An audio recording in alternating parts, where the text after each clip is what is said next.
ਅੱਲਾ ਨੇ ਮਿੱਟੀ ਤੋਂ ਹਜ਼ਰਤ ਆਦਮ ਅਲੈਹਿਸਲਾਮ ਦਾ ਬੁੱਤ ਤਿਆਰ ਕੀਤਾ ਅਤੇ ਉਸ ਦੇ ਨੱਕ ਰਾਹੀਂ ਰੂਹ ਦਾਖਲ ਕੀਤੀ।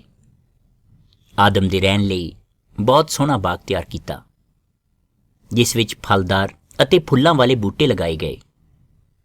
ਅੱਲਾ ਨੇ ਬਾਗ ਵਿੱਚ ਦੋ ਖਾਸ ਬੂਟੇ ਲਗਾਏ, ਇੱਕ ਫਲਦਾਰ ਬੂਟਾ ਜੋ ਆਦਮੀ ਨੂੰ ਹਮੇਸ਼ਾ ਜ਼ਿੰਦਾ ਰੱਖਦਾ ਸੀ, ਅਤੇ ਦੂਜਾ ਫਲਦਾਰ ਬੂਟਾ ਜੋ ਆਦਮੀ ਨੂੰ ਬੁਰੇ ਭਲੇ ਦੀ ਸਿੱਖਿਆ ਦਿੰਦਾ ਸੀ। ਫਿਰ ਆਦਮ ਨੂੰ ਕਿਹਾ, ਤੂੰ ਇਸ ਵਿੱਚ ਰਹਿ, ਤੂੰ ਇਹ ਸਾਰੇ ਫਲ ਖਾ ਸਕਦਾ ਹੈ, ਪਰ ਬੁਰੇ ਭਲੇ ਦਾ ਗਿਆਨ ਦੇਣ ਵਾਲੇ ਨੂੰ ਛੱਡ ਕੇ। ਜੇ ਤੂੰ ਇਸ ਨੂੰ ਖਾਏਂਗਾ ਤਾਂ ਯਕੀਨਨ ਮਰ ਜਾਵੇਂਗਾ। ਇਸ ਤੋਂ ਬਾਅਦ ਅੱਲਾ ਨੇ ਹਜ਼ਰਤ ਆਦਮ ਅਲੈਹਿਸਲਾਮ ਦੀ ਪਸਲੀ ਵਿੱਚੋਂ ਹਜ਼ਰਤ ਹੱਬਾ ਨੂੰ ਬਣਾਇਆ। ਇਸ ਤਰ੍ਹਾਂ ਉਹ ਦੋਵੇਂ ਇਸ ਬਾਗ ਵਿੱਚ ਰਹਿਣ ਲੱਗੇ। ਇੱਥੇ ਉਹ ਅਮਰ ਸਨ ਅਤੇ ਅੱਲਾ ਦੀ ਬਣਾਈ ਹਰ ਚੀਜ਼ ਇੱਥੇ ਬਹੁਤ ਵਧੀਆ ਸੀ। ਉਹ ਨੰਗੇ ਸਨ, ਉਹਨਾਂ ਨੂੰ ਸ਼ਰਮ ਹਯਾ ਬਾਰੇ ਕੁਝ ਪਤਾ ਨਹੀਂ ਸੀ। ਫਿਰ ਇੱਕ ਦਿਨ ਸ਼ੈਤਾਨ ਨੇ ਉਹਨਾਂ ਕੋਲ ਸੱਪ ਦੇ ਰੂਪ ਵਿੱਚ ਆ ਕੇ ਹਜ਼ਰਤ ਅੰਮਾ ਹੱਬਾ ਨੂੰ ਕਿਹਾ ਕਿ ਕੀ ਤੁਹਾਨੂੰ ਵਾਕਈ ਅੱਲਾ ਨੇ ਫਲ ਖਾਣ ਤੋਂ ਰੋਕਿਆ ਹੈ? ਤਾਂ ਹਜ਼ਰਤ ਹੱਬਾ ਨੇ ਕਿਹਾ ਕਿ ਸਾਨੂੰ ਤਾਂ ਸਾਰੇ ਫਲ ਖਾਣ ਲਈ ਇਜਾਜ਼ਤ ਦਿੱਤੀ ਹੈ, ਪਰ ਇੱਕ ਬੂਟੇ ਦਾ ਫਲ ਨਹੀਂ ਖਾਣਾ। ਜੇ ਅਸੀਂ ਉਹ ਫਲ ਨੂੰ ਖਾਵਾਂਗੇ ਤਾਂ ਮਰ ਜਾਵਾਂਗੇ। ਸੱਪ ਨੇ ਕਿਹਾ ਕਿ ਤੁਸੀਂ ਨਹੀਂ ਮਰੋਗੇ। ਅੱਲਾ ਨੇ ਇਹ ਇਸ ਲਈ ਕਿਹਾ ਕਿਉਂਕਿ ਅੱਲਾ ਜਾਣਦਾ ਹੈ ਕਿ ਜੇ ਤੁਸੀਂ ਇਹ ਫਲ ਖਾਵੋਗੇ ਤਾਂ ਤੁਸੀਂ ਅੱਲਾ ਵਰਗੇ ਹੋ ਜਾਵੋਗੇ ਤੇ ਬੁਰਾਈ ਵਿੱਚੋਂ ਅੱਛਾਈ ਲੱਭ ਸਕੋਗੇ। ਹਜ਼ਰਤ ਅੰਮਾ ਹਵਾ ਨੇ ਫਲ ਤੋੜਿਆ, ਖੁਦ ਖਾਧਾ ਅਤੇ ਹਜ਼ਰਤ ਆਦਮ ਅਲੈਹਿਸਲਾਮ ਨੂੰ ਵੀ ਖਿਲਾਇਆ। ਇਸ ਤੋਂ ਬਾਅਦ ਉਹਨਾਂ ਨੂੰ ਨੰਗਾਪਨ ਮਹਿਸੂਸ ਹੋਣ ਲੱਗਿਆ। ਫਿਰ ਆਪਣੇ ਜਿਸਮਾਂ ਨੂੰ ਉਹਨਾਂ ਨੇ ਪੱਤਿਆਂ ਨਾਲ ਢੱਕ ਲਿਆ। ਅੱਲਾ ਨੇ ਆਖਿਆ, ਆਦਮ ਤੂੰ ਕਿੱਥੇ ਹੈ? ਹਜ਼ਰਤ ਆਦਮ ਨੇ ਕਿਹਾ, ਮੈਂ ਡਰ ਗਿਆ ਸੀ ਕਿ ਮੈਂ ਨੰਗਾ ਹਾਂ, ਮੈਨੂੰ ਸ਼ਰਮ ਆ ਰਹੀ ਸੀ। ਅੱਲਾ ਨੇ ਕਿਹਾ ਕਿ ਕੀ ਤੂੰ ਉਸ ਬੂਟੇ ਦਾ ਫਲ ਖਾਧਾ ਹੈ ਜਿਸ ਤੋਂ ਮੈਂ ਤੁਹਾਨੂੰ ਰੋਕਿਆ ਸੀ? ਹਜ਼ਰਤ ਆਦਮ ਅਲੈਹਿਸਲਾਮ ਨੇ ਆਖਿਆ, ਹਾਂ ਮੈਂ ਖਾਧਾ ਹੈ, ਪਰ ਮੈਨੂੰ ਹੱਬਾ ਨੇ ਖਿਲਾਇਆ ਹੈ। ਅੱਲਾ ਨੇ ਹਜ਼ਰਤ ਹੱਬਾ ਨੂੰ ਪੁੱਛਿਆ ਕਿ ਕੀ ਤੂੰ ਖਾਧਾ? ਤਾਂ ਹਜ਼ਰਤ ਹੱਬਾ ਨੇ ਕਿਹਾ, ਹਾਂ, ਪਰ ਮੈਨੂੰ ਤਾਂ ਸੱਪ ਨੇ ਖਾਣ ਲਈ ਆਖਿਆ। ਅੱਲਾ ਤਾਲਾ ਸਮਝ ਗਏ ਕਿ ਉਹ ਸੱਪ ਸ਼ੈਤਾਨ ਸੀ। ਫਿਰ ਅੱਲਾ ਨੇ ਤਿੰਨਾਂ ਉੱਪਰ ਲਾਨਤ ਭੇਜੀ। ਅੱਲਾ ਨੇ ਆਖਿਆ ਕਿ ਮੈਂ ਤੈਨੂੰ ਮਿੱਟੀ ਤੋਂ ਤਿਆਰ ਕੀਤਾ ਹੈ ਅਤੇ ਮਿੱਟੀ ਵਿੱਚ ਹੀ ਮਿਲਾਉਣਾ ਹੈ। ਫਿਰ ਅੱਲਾ ਨੇ ਇੱਕ ਜਾਨਵਰ ਨੂੰ ਮਾਰ ਕੇ ਉਸ ਦੀ ਖਲ ਦੇ ਉਹਨਾਂ ਨੂੰ ਕੱਪੜੇ ਪਹਿਨਾਏ ਤੇ ਨੰਗਾਪਣ ਢਕਿਆ। ਫਿਰ ਉਹਨਾਂ ਨੂੰ ਬਾਗ ਵਿੱਚੋਂ ਬਾਹਰ ਕਰ ਦਿੱਤਾ ਤਾਂ ਜੋ ਉਹ ਜ਼ਿੰਦਗੀ ਦੇ ਬੂਟੇ ਦਾ ਫਲ ਨਾ ਖਾ ਸਕਣ, ਜਿਸ ਨੂੰ ਖਾ ਕੇ ਆਦਮੀ ਹਮੇਸ਼ਾ ਜ਼ਿੰਦਾ ਰਹਿੰਦਾ ਹੈ। ਅੱਲਾ ਨੇ ਹਜ਼ਰਤ ਆਦਮ ਅਲੈਹਿਸਲਾਮ ਤੇ ਹਜ਼ਰਤ ਅੱਬਾ ਨੂੰ ਦੁਨੀਆ ਅੰਦਰ ਭੇਜਿਆ ਅਤੇ ਉਹਨਾਂ ਤੋਂ ਔਲਾਦ ਪੈਦਾ ਹੋਈ। ਫਿਰ ਇਸ ਤੋਂ ਬਾਅਦ ਉਹਨਾਂ ਦੀ ਔਲਾਦ ਪੈਦਾ ਹੋਈ। ਇਸ ਤਰ੍ਹਾਂ ਹੀ ਪੂਰੀ ਧਰਤੀ ਉੱਪਰ ਹਜ਼ਰਤ ਆਦਮ ਅਲੈਹਿਸਲਾਮ ਦੀ ਔਲਾਦ ਫੈਲ ਗਈ। ਇਸ ਤੋਂ ਕੁਝ ਸਾਲ ਬਾਅਦ ਹਜ਼ਰਤ ਆਦਮ ਦਾ ਇੰਤਕਾਲ ਹੋ ਗਿਆ। ਫਿਰ ਉਹ ਲੋਕ ਬਹੁਤ ਜ਼ਿਆਦਾ ਬੁਰਾਈਆਂ ਵਿੱਚ ਲੱਗ ਗਏ। ਉਹ ਤਰ੍ਹਾਂ ਤਰ੍ਹਾਂ ਦੀਆਂ ਗਲਤੀਆਂ ਕਰਨ ਲੱਗ ਪਏ। ਅੱਲਾ ਉਹਨਾਂ ਤੋਂ ਨਾਰਾਜ਼ ਸੀ। ਫਿਰ ਅੱਲਾ ਨੇ ਉਹਨਾਂ ਤੋਂ ਨਾਖੁਸ਼ ਹੋ ਕੇ ਉਹਨਾਂ ਨੂੰ ਖਤਮ ਕਰਨ ਦਾ ਫੈਸਲਾ ਕੀਤਾ। ਫਿਰ ਅੱਲਾ ਨੇ ਇੱਕ ਆਪਣਾ ਬਹੁਤ ਹੀ ਨੇਕ ਬੰਦਾ ਲੋਕਾਂ ਵਿੱਚ ਪੈਦਾ ਕੀਤਾ, ਜਿਸ ਦਾ ਨਾਮ ਨੂਹ ਸੀ। ਹਜ਼ਰਤ ਨੂਹ ਅਲੈਹਿਸਲਾਮ ਬਹੁਤ ਹੀ ਜ਼ਿਆਦਾ ਚੰਗੇ ਇਨਸਾਨ ਸਨ ਅਤੇ ਉਹ ਹਰ ਵਕਤ ਅੱਲਾ ਦੀ ਇਬਾਦਤ ਕਰਨ ਵਾਲੇ ਸਨ। ਤੇ ਅੱਲਾ ਨੇ ਹਜ਼ਰਤ ਨੂਹ ਅਲੈਹਿਸਲਾਮ ਨੂੰ ਕਿਹਾ ਕਿ ਤੂੰ ਇੱਕ ਕਿਸ਼ਤੀ ਬਣਾ, ਕਿਉਂਕਿ ਮੈਂ ਇਸ ਦੁਨੀਆ ਨੂੰ ਖਤਮ ਕਰਨਾ ਚਾਹੁੰਦਾ ਹਾਂ। ਤੂੰ ਉਸ ਕਿਸ਼ਤੀ ਵਿੱਚ ਆਪਣੇ ਪਰਿਵਾਰ ਦੇ ਮੈਂਬਰ ਅਤੇ ਖੁਦ ਆਪ ਅਤੇ ਪੰਛੀਆਂ ਦਾ ਅਤੇ ਜਾਨਵਰਾਂ ਦਾ ਇੱਕ ਇੱਕ ਜੋੜਾ ਬਿਠਾ ਅਤੇ ਮੈਂ ਤੈਨੂੰ ਬਚਾ ਲਵਾਂਗਾ। ਫਿਰ ਹਜ਼ਰਤ ਨੂਹ ਅਲੈਹਿਸਲਾਮ ਨੇ ਅੱਲਾ ਦੇ ਹੁਕਮ ਮੁਤਾਬਿਕ ਹੀ ਕੀਤਾ ਅਤੇ ਇੱਕ ਕਿਸ਼ਤੀ ਬਣਾਈ ਤੇ ਉਸ ਵਿੱਚ ਇੱਕ ਇੱਕ ਜੋੜੇ ਨੂੰ ਬਿਠਾਇਆ। ਇਸ ਤੋਂ ਕੁਝ ਦਿਨ ਬਾਅਦ ਧਰਤੀ ਦੇ ਉੱਪਰ ਇੱਕ ਬਹੁਤ ਵੱਡਾ ਤੂਫਾਨ ਆਇਆ। ਇਸ ਤਰ੍ਹਾਂ ਲੱਗਿਆ ਕਿ ਜਿਵੇਂ ਅਸਮਾਨਾਂ ਵਿੱਚੋਂ ਪਾਣੀ ਦੀ ਖਿੜਕੀ ਖੁੱਲ੍ਹ ਗਈ ਹੋਵੇ ਅਤੇ ਸਾਰੀ ਧਰਤੀ ਉੱਪਰ ਪਾਣੀ ਹੀ ਪਾਣੀ ਹੋ ਗਿਆ ਹੋਵੇ। ਇਹ ਧਰਤੀ ਦੇ ਲੋਕਾਂ ਉੱਪਰ ਇੱਕ ਵੱਡਾ ਅਜ਼ਾਬ ਸੀ ਅੱਲਾ ਵੱਲੋਂ, ਜਿਸ ਨਾਲ ਸਾਰੀ ਧਰਤੀ ਦੇ ਲੋਕ ਖਤਮ ਹੋ ਚੁੱਕੇ ਸਨ ਅਤੇ ਹਜ਼ਰਤ ਨੂਹ ਅਲੈਹਿਸਲਾਮ ਦੀ ਕਸ਼ਤੀ ਇਸ ਪਾਣੀ ਦੇ ਉੱਤੇ ਚੱਲ ਰਹੀ ਸੀ। ਇਸ ਤੋਂ ਬਾਅਦ ਹਵਾ ਨੇ ਜਾ ਕੇ ਸਾਰੀ ਧਰਤੀ ਤੋਂ ਪਾਣੀ ਨੂੰ ਹੌਲੀ ਹੌਲੀ ਸੁਕਾ ਦਿੱਤਾ ਅਤੇ ਹਜ਼ਰਤ ਨੂਹ ਅਲੈਹਿਸਲਾਮ ਦੀ ਕਸ਼ਤੀ ਇੱਕ ਵੱਡੇ ਪਹਾੜ ਦੇ ਉੱਪਰ ਟਿਕ ਗਈ। ਜਦੋਂ ਹਜ਼ਰਤ ਨੂਹ ਅਲੈਹਿਸਲਾਮ ਨੇ ਧਰਤੀ ਵੱਲ ਵੇਖਿਆ ਤਾਂ ਉਹਨਾਂ ਨੇ ਵੇਖਿਆ ਕਿ ਸਾਰੀ ਧਰਤੀ ਸੁੱਕ ਚੁੱਕੀ ਸੀ ਅਤੇ ਅੱਲਾ ਨੇ ਹੁਕਮ ਦਿੱਤਾ ਕਿ ਤੂੰ ਕਸ਼ਤੀ ਵਿੱਚੋਂ ਸਾਰੇ ਲੋਕਾਂ ਨੂੰ ਅਤੇ ਜਾਨਵਰਾਂ ਨੂੰ ਬਾਹਰ ਕੱਢ ਅਤੇ ਹਜ਼ਰਤ ਨੂਹ ਅਲੈਹਿਸਲਾਮ ਨੇ ਇਸ ਤਰ੍ਹਾਂ ਹੀ ਕੀਤਾ। ਸਾਰੇ ਲੋਕਾਂ ਅਤੇ ਜਾਨਵਰਾਂ ਨੂੰ ਕਿਸ਼ਤੀ ਵਿੱਚੋਂ ਬਾਹਰ ਕੱਢ ਦਿੱਤਾ। ਜਦੋਂ ਉਹ ਸਾਰੇ ਕਸ਼ਤੀ ਵਿੱਚੋਂ ਹੇਠਾਂ ਉਤਰੇ ਤਾਂ ਉਹ ਸਾਰੇ ਆਬਾਦੀ ਵਧਾਉਣ ਲਈ ਫੈਲ ਗਏ। ਫਿਰ ਹਜ਼ਰਤ ਨੂਹ ਨੇ ਇੱਕ ਕੁਰਬਾਨੀ ਦੇਣ ਵਾਲਾ ਪੱਥਰ ਬਣਾਇਆ। ਫਿਰ ਕੁਝ ਸਾਫ਼ ਸੁਥਰੇ ਜਾਨਵਰਾਂ ਵਿੱਚੋਂ ਕੁਝ ਦੀ ਕੁਰਬਾਨੀ ਦਿੱਤੀ ਅਤੇ ਇਸ ਤੋਂ ਅੱਲਾ ਬਹੁਤ ਖੁਸ਼ ਹੋਇਆ ਅਤੇ ਹਜ਼ਰਤ ਨੂਹ ਅਲੈਹਿਸਲਾਮ ਨੂੰ ਕਿਹਾ ਕਿ ਮੈਂ ਤੇਰੀ ਔਲਾਦ ਪੂਰੀ ਧਰਤੀ ਦੇ ਉੱਪਰ ਫੈਲਾ ਦੇਵਾਂਗਾ। ਇਸ ਤੋਂ ਬਾਅਦ ਪਾਣੀ ਤੋਂ ਜਾਂ ਬਾਰਿਸ਼ ਤੋਂ ਸਾਰੀ ਧਰਤੀ ਦੇ ਲੋਕਾਂ ਨੂੰ ਖਤਮ ਕਰਨ ਵਾਲਾ ਅਜ਼ਾਬ ਨਹੀਂ ਆਵੇਗਾ। ਇਸ ਦੀ ਇੱਕ ਨਿਸ਼ਾਨੀ ਦਿੰਦਾ ਹਾਂ ਕਿ ਜਦੋਂ ਵੀ ਤੁਸੀਂ ਅਸਮਾਨ ਵਿੱਚ ਵੇਖੋਗੇ ਤਾਂ ਤੁਹਾਨੂੰ ਇੱਕ ਸਤਰੰਗੀ ਪਿੰਗ ਦਿਖਾਈ ਦੇਵੇਗੀ। ਇਸ ਤੋਂ ਮੈਂ ਵਾਅਦਾ ਕਰਦਾ ਹਾਂ ਕਿ ਪਾਣੀ ਤੋਂ ਜਾਂ ਬਾਰਿਸ਼ ਤੋਂ ਸਾਰੀ ਧਰਤੀ ਦੇ ਲੋਕਾਂ ਨੂੰ ਖਤਮ ਕਰਨ ਵਾਲਾ ਅਜ਼ਾਬ ਨਹੀਂ ਆਵੇਗਾ। ਹਜ਼ਰਤ ਨੂਹ ਅਲੈਹਿਸਲਾਮ ਦੀ ਔਲਾਦ ਵਿੱਚੋਂ ਹਜ਼ਰਤ ਨੂਹ ਅਲੈਹਿਸਲਾਮ ਦੀ ਔਲਾਦ ਅਤੇ ਉਹਨਾਂ ਦੀ ਫਿਰ ਬਾਅਦ ਵਿੱਚ ਬਹੁਤ ਸਾਰੀ ਔਲਾਦ ਹੋਈ ਅਤੇ ਉਹ ਸਾਰੀ ਧਰਤੀ ਦੇ ਉੱਪਰ ਫੈਲ ਗਈ। ਉਹਨਾਂ ਵਿੱਚੋਂ ਹਜ਼ਰਤ ਇਬਰਾਹੀਮ ਅਲੈਹਿਸਲਾਮ ਅਤੇ ਉਸ ਦੀ ਪਤਨੀ ਵੀ ਹੋਏ। ਹਜ਼ਰਤ ਇਬਰਾਹੀਮ ਅਲੈਹਿਸਲਾਮ ਬਹੁਤ ਬੁੱਢੇ ਹੋ ਚੁੱਕੇ ਸਨ ਅਤੇ ਉਹਨਾਂ ਦੇ ਕੋਈ ਔਲਾਦ ਨਹੀਂ ਸੀ। ਅੱਲਾ ਨੇ ਕਿਹਾ, ਮੈਂ ਤੈਨੂੰ ਸਾਰੀ ਧਰਤੀ ਉੱਪਰ ਮਸ਼ਹੂਰ ਕਰ ਦੇਵਾਂਗਾ ਅਤੇ ਜੋ ਤੈਨੂੰ ਆਸ਼ੀਰਵਾਦ ਦੇਵੇਗਾ ਮੈਂ ਉਹਨਾਂ ਨੂੰ ਆਸ਼ੀਰਵਾਦ ਦੇਵਾਂਗਾ। ਜੋ ਤੈਨੂੰ ਦੁਖੀ ਕਰੇਗਾ ਮੈਂ ਉਹਨਾਂ ਨੂੰ ਦੁਖੀ ਕਰਾਂਗਾ ਅਤੇ ਤੈਨੂੰ ਬਹੁਤ ਸਾਰੀ ਔਲਾਦ ਦੇਵਾਂਗਾ। ਸਿਰਫ ਤੇਰੇ ਕਰਕੇ ਮੈਂ ਦੁਨੀਆ ਦੇ ਸਾਰੇ ਕਬੀਲਿਆਂ 'ਤੇ ਰਹਿਮ ਕਰਾਂਗਾ। ਇਸ ਤੋਂ ਬਾਅਦ ਹਜ਼ਰਤ ਇਬਰਾਹੀਮ ਅਲੈਹਿਸਲਾਮ ਨੇ ਅੱਲਾ ਦੀਆਂ ਗੱਲਾਂ 'ਤੇ ਯਕੀਨ ਕੀਤਾ। ਫਿਰ ਅੱਲਾ ਨੇ ਹਜ਼ਰਤ ਇਬਰਾਹੀਮ ਅਲੈਹਿਸਲਾਮ ਨੂੰ ਨੇਕ ਮੰਨਿਆ ਅਤੇ ਉਹਨਾਂ ਨੂੰ ਇੱਕ ਪੁੱਤਰ ਦੇ ਦਿੱਤਾ। ਕੁਝ ਸਾਲਾਂ ਬਾਅਦ ਅੱਲਾ ਨੇ ਸੋਚਿਆ ਕਿ ਮੈਂ ਇਬਰਾਹੀਮ ਦਾ ਇਮਤਿਹਾਨ ਲਵਾਂ। ਅੱਲਾ ਨੇ ਹਜ਼ਰਤ ਇਬਰਾਹੀਮ ਅਲੈਹਿਸਲਾਮ ਨੂੰ ਕਿਹਾ, ਮੈਂ ਤੇਰੀ ਸਭ ਤੋਂ ਪਿਆਰੀ ਚੀਜ਼ ਤੇਰੀ ਔਲਾਦ ਵਿੱਚੋਂ ਜੋ ਸਭ ਤੋਂ ਪਿਆਰੀ ਹੋਵੇ ਉਸ ਦੀ ਕੁਰਬਾਨੀ ਚਾਹੁੰਦਾ ਹਾਂ। ਤਾਂ ਹਜ਼ਰਤ ਇਬਰਾਹੀਮ ਅਲੈਹਿਸਲਾਮ ਆਪਣੇ ਪੁੱਤਰ ਨੂੰ ਨਾਲ ਲੈ ਕੇ ਕੁਰਬਾਨੀ ਵਾਲੀ ਜਗ੍ਹਾ 'ਤੇ ਚੱਲ ਪਏ ਅਤੇ ਰਸਤੇ ਵਿੱਚ ਉਹਨਾਂ ਦੇ ਪੁੱਤਰ ਨੇ ਹਜ਼ਰਤ ਇਬਰਾਹੀਮ ਅਲੈਹਿਸਲਾਮ ਨੂੰ ਪੁੱਛਿਆ ਕਿ ਅੱਬਾ ਜਾਨ, ਉਹ ਲੇਲਾ ਕਿੱਥੇ ਹੈ ਜਿਸ ਦੀ ਕੁਰਬਾਨੀ ਦੇਣੀ ਹੈ? ਅਤੇ ਹਜ਼ਰਤ ਇਬਰਾਹੀਮ ਅਲੈਹਿਸਲਾਮ ਨੇ ਕਿਹਾ ਕਿ ਉਸ ਨੂੰ ਅੱਲਾ ਹੀ ਭੇਜੇਗਾ ਅਤੇ ਹਜ਼ਰਤ ਇਬਰਾਹੀਮ ਅਲੈਹਿਸਲਾਮ ਨੇ ਉਹ ਪੱਥਰ ਤਿਆਰ ਕੀਤਾ ਜਿਸ ਉੱਪਰ ਕੁਰਬਾਨੀ ਦੇਣੀ ਸੀ। ਫਿਰ ਆਪਣੇ ਪੁੱਤਰ ਨੂੰ ਬੰਨ੍ਹ ਦਿੱਤਾ ਅਤੇ ਛੁਰੀ ਚਲਾਉਣ ਲਈ ਤਿਆਰ ਹੋਏ ਤਾਂ ਆਸਮਾਨ ਵਿੱਚੋਂ ਇੱਕ ਫਰਿਸ਼ਤੇ ਦੀ ਆਵਾਜ਼ ਆਈ। ਉਸਨੇ ਕਿਹਾ ਕਿ ਹੇ ਇਬਰਾਹੀਮ, ਰੁਕੋ, ਤੁਸੀਂ ਆਪਣੇ ਪੁੱਤਰ 'ਤੇ ਛੁਰੀ ਨਾ ਚਲਾਓ। ਤਾਂ ਹਜ਼ਰਤ ਇਬਰਾਹੀਮ ਰੁਕ ਗਏ। ਫਰਿਸ਼ਤੇ ਨੇ ਕਿਹਾ ਕਿ ਅਗਰ ਮੈਂ ਨਾ ਰੋਕਦਾ ਤੁਸੀਂ ਸੱਚਮੁੱਚ ਹੀ ਆਪਣੇ ਪੁੱਤਰ ਨੂੰ ਕੁਰਬਾਨ ਕਰ ਦਿੰਦੇ, ਕਿਉਂਕਿ ਤੁਸੀਂ ਅੱਲਾ ਨੂੰ ਬਹੁਤ ਜ਼ਿਆਦਾ ਪਿਆਰ ਕਰਦੇ ਹੋ। ਇਸ ਤੋਂ ਬਾਅਦ ਹਜ਼ਰਤ ਇਬਰਾਹੀਮ ਅਲੈਹਿਸਲਾਮ ਨੇ ਇੱਧਰ ਉੱਧਰ ਨਜ਼ਰ ਘੁਮਾਈ ਤਾਂ ਉਹਨਾਂ ਨੇ ਇੱਕ ਝਾੜੀ ਵਿੱਚ ਇੱਕ ਲੇਲਾ ਫਸਿਆ ਹੋਇਆ ਵੇਖਿਆ ਅਤੇ ਉਹ ਲੇਲੇ ਨੂੰ ਲਿਆ ਕੇ ਅੱਲਾ ਦੇ ਰਸਤੇ ਵਿੱਚ ਕੁਰਬਾਨ ਕਰ ਦਿੱਤਾ। ਇਸ ਤੋਂ ਬਾਅਦ ਅੱਲਾ ਨੇ ਕਿਹਾ, ਮੈਂ ਤੈਨੂੰ ਇੰਨੀ ਔਲਾਦ ਦੇਵਾਂਗਾ, ਮੈਂ ਤੈਨੂੰ ਬੇਸ਼ੁਮਾਰ ਔਲਾਦ ਦੇਵਾਂਗਾ ਜਿੰਨੇ ਕਿ ਅਸਮਾਨ ਵਿੱਚ ਤਾਰੇ ਅਤੇ ਰੇਤ ਦੇ ਵਿੱਚ ਚਮਕਦੇ ਹੋਏ ਜ਼ਰਰੇ, ਜਿਨ੍ਹਾਂ ਦੀ ਤੁਹਾਡੇ ਤੋਂ ਗਿਣਤੀ ਵੀ ਨਹੀਂ ਹੋਣੀ। ਤੇ ਤੇਰੀ ਔਲਾਦ ਵਿੱਚੋਂ ਇੱਕ ਇਨਸਾਨ ਕਰਕੇ ਪੂਰੀ ਦੁਨੀਆ ਦੇ ਕਬੀਲਿਆਂ ਨੂੰ ਆਸ਼ੀਰਵਾਦ ਦੇਵਾਂਗਾ। ਹਜ਼ਰਤ ਇਬਰਾਹੀਮ ਦੀ ਬਹੁਤ ਸਾਰੀ ਔਲਾਦ ਹੋਈ। ਫਿਰ ਉਹਨਾਂ ਦੀ ਔਲਾਦ ਇਸ ਤਰ੍ਹਾਂ ਵੱਧਦੀ ਧਰਤੀ ਉੱਪਰ ਹਜ਼ਰਤ ਇਬਰਾਹੀਮ ਅਲੈਹਿਸਲਾਮ ਦੇ ਮੰਨਣ ਵਾਲੇ ਹੋ ਗਏ। ਮਿਸਰ ਦੇ ਅੰਦਰ ਇੱਕ ਬਾਦਸ਼ਾਹ ਫਿਰੌਨ ਰਹਿੰਦਾ ਸੀ ਅਤੇ ਉਹ ਹਜ਼ਰਤ ਇਬਰਾਹੀਮ ਦੇ ਮੰਨਣ ਵਾਲਿਆਂ ਨੂੰ ਆਪਣਾ ਗੁਲਾਮ ਬਣਾ ਲੈਂਦਾ ਸੀ ਅਤੇ ਉਹਨਾਂ ਉੱਪਰ ਬਹੁਤ ਜ਼ਿਆਦਾ ਤਰ੍ਹਾਂ ਦੇ ਜ਼ੁਲਮ ਕਰਦਾ ਸੀ। ਉਹਨਾਂ ਗੁਲਾਮਾਂ ਨੇ ਸੋਚਿਆ ਕਿ ਅੱਲਾ ਸਾਡੀ ਮਦਦ ਲਈ ਜ਼ਰੂਰ ਕਿਸੇ ਨਾ ਕਿਸੇ ਨੂੰ ਭੇਜੇਗਾ ਜੋ ਸਾਨੂੰ ਇਸ ਕੈਦ ਵਿੱਚੋਂ ਆਜ਼ਾਦ ਕਰਾ ਲਵੇਗਾ। ਤਾਂ ਅੱਲਾ ਨੇ ਹਜ਼ਰਤ ਮੂਸਾ ਅਲੈਹਿਸਲਾਮ ਨੂੰ ਇਹ ਸੰਦੇਸ਼ ਦੇ ਕੇ ਭੇਜਿਆ ਫਿਰੌਨ ਲਈ ਕਿ ਤੂੰ ਇਹਨਾਂ ਗੁਲਾਮਾਂ ਨੂੰ ਜੋ ਅੱਲਾ ਦੇ ਮੰਨਣ ਵਾਲੇ ਹਨ ਉਹਨਾਂ ਨੂੰ ਆਜ਼ਾਦ ਕਰਕੇ ਯਾਨੀ ਛੱਡ ਦੇਵੇਂ। ਤਾਂ ਫਿਰੌਨ ਨੇ ਕਿਹਾ ਕਿ ਅੱਲਾ ਕੌਣ ਹੈ? ਤੁਸੀਂ ਬਾਰ-ਬਾਰ ਮੈਨੂੰ ਉਸ ਦਾ ਨਾਂ ਕਿਉਂ ਸੁਣਾ ਰਹੇ ਹੋ? ਕਿਉਂਕਿ ਮੈਨੂੰ ਬਾਰ-ਬਾਰ ਉਸ ਦਾ ਨਾਂ ਸੁਣਾਈ ਦਿੰਦਾ ਹੈ ਅਤੇ ਮੈਨੂੰ ਉਸ ਦੀ ਪਰਵਾਹ ਨਹੀਂ ਹੈ।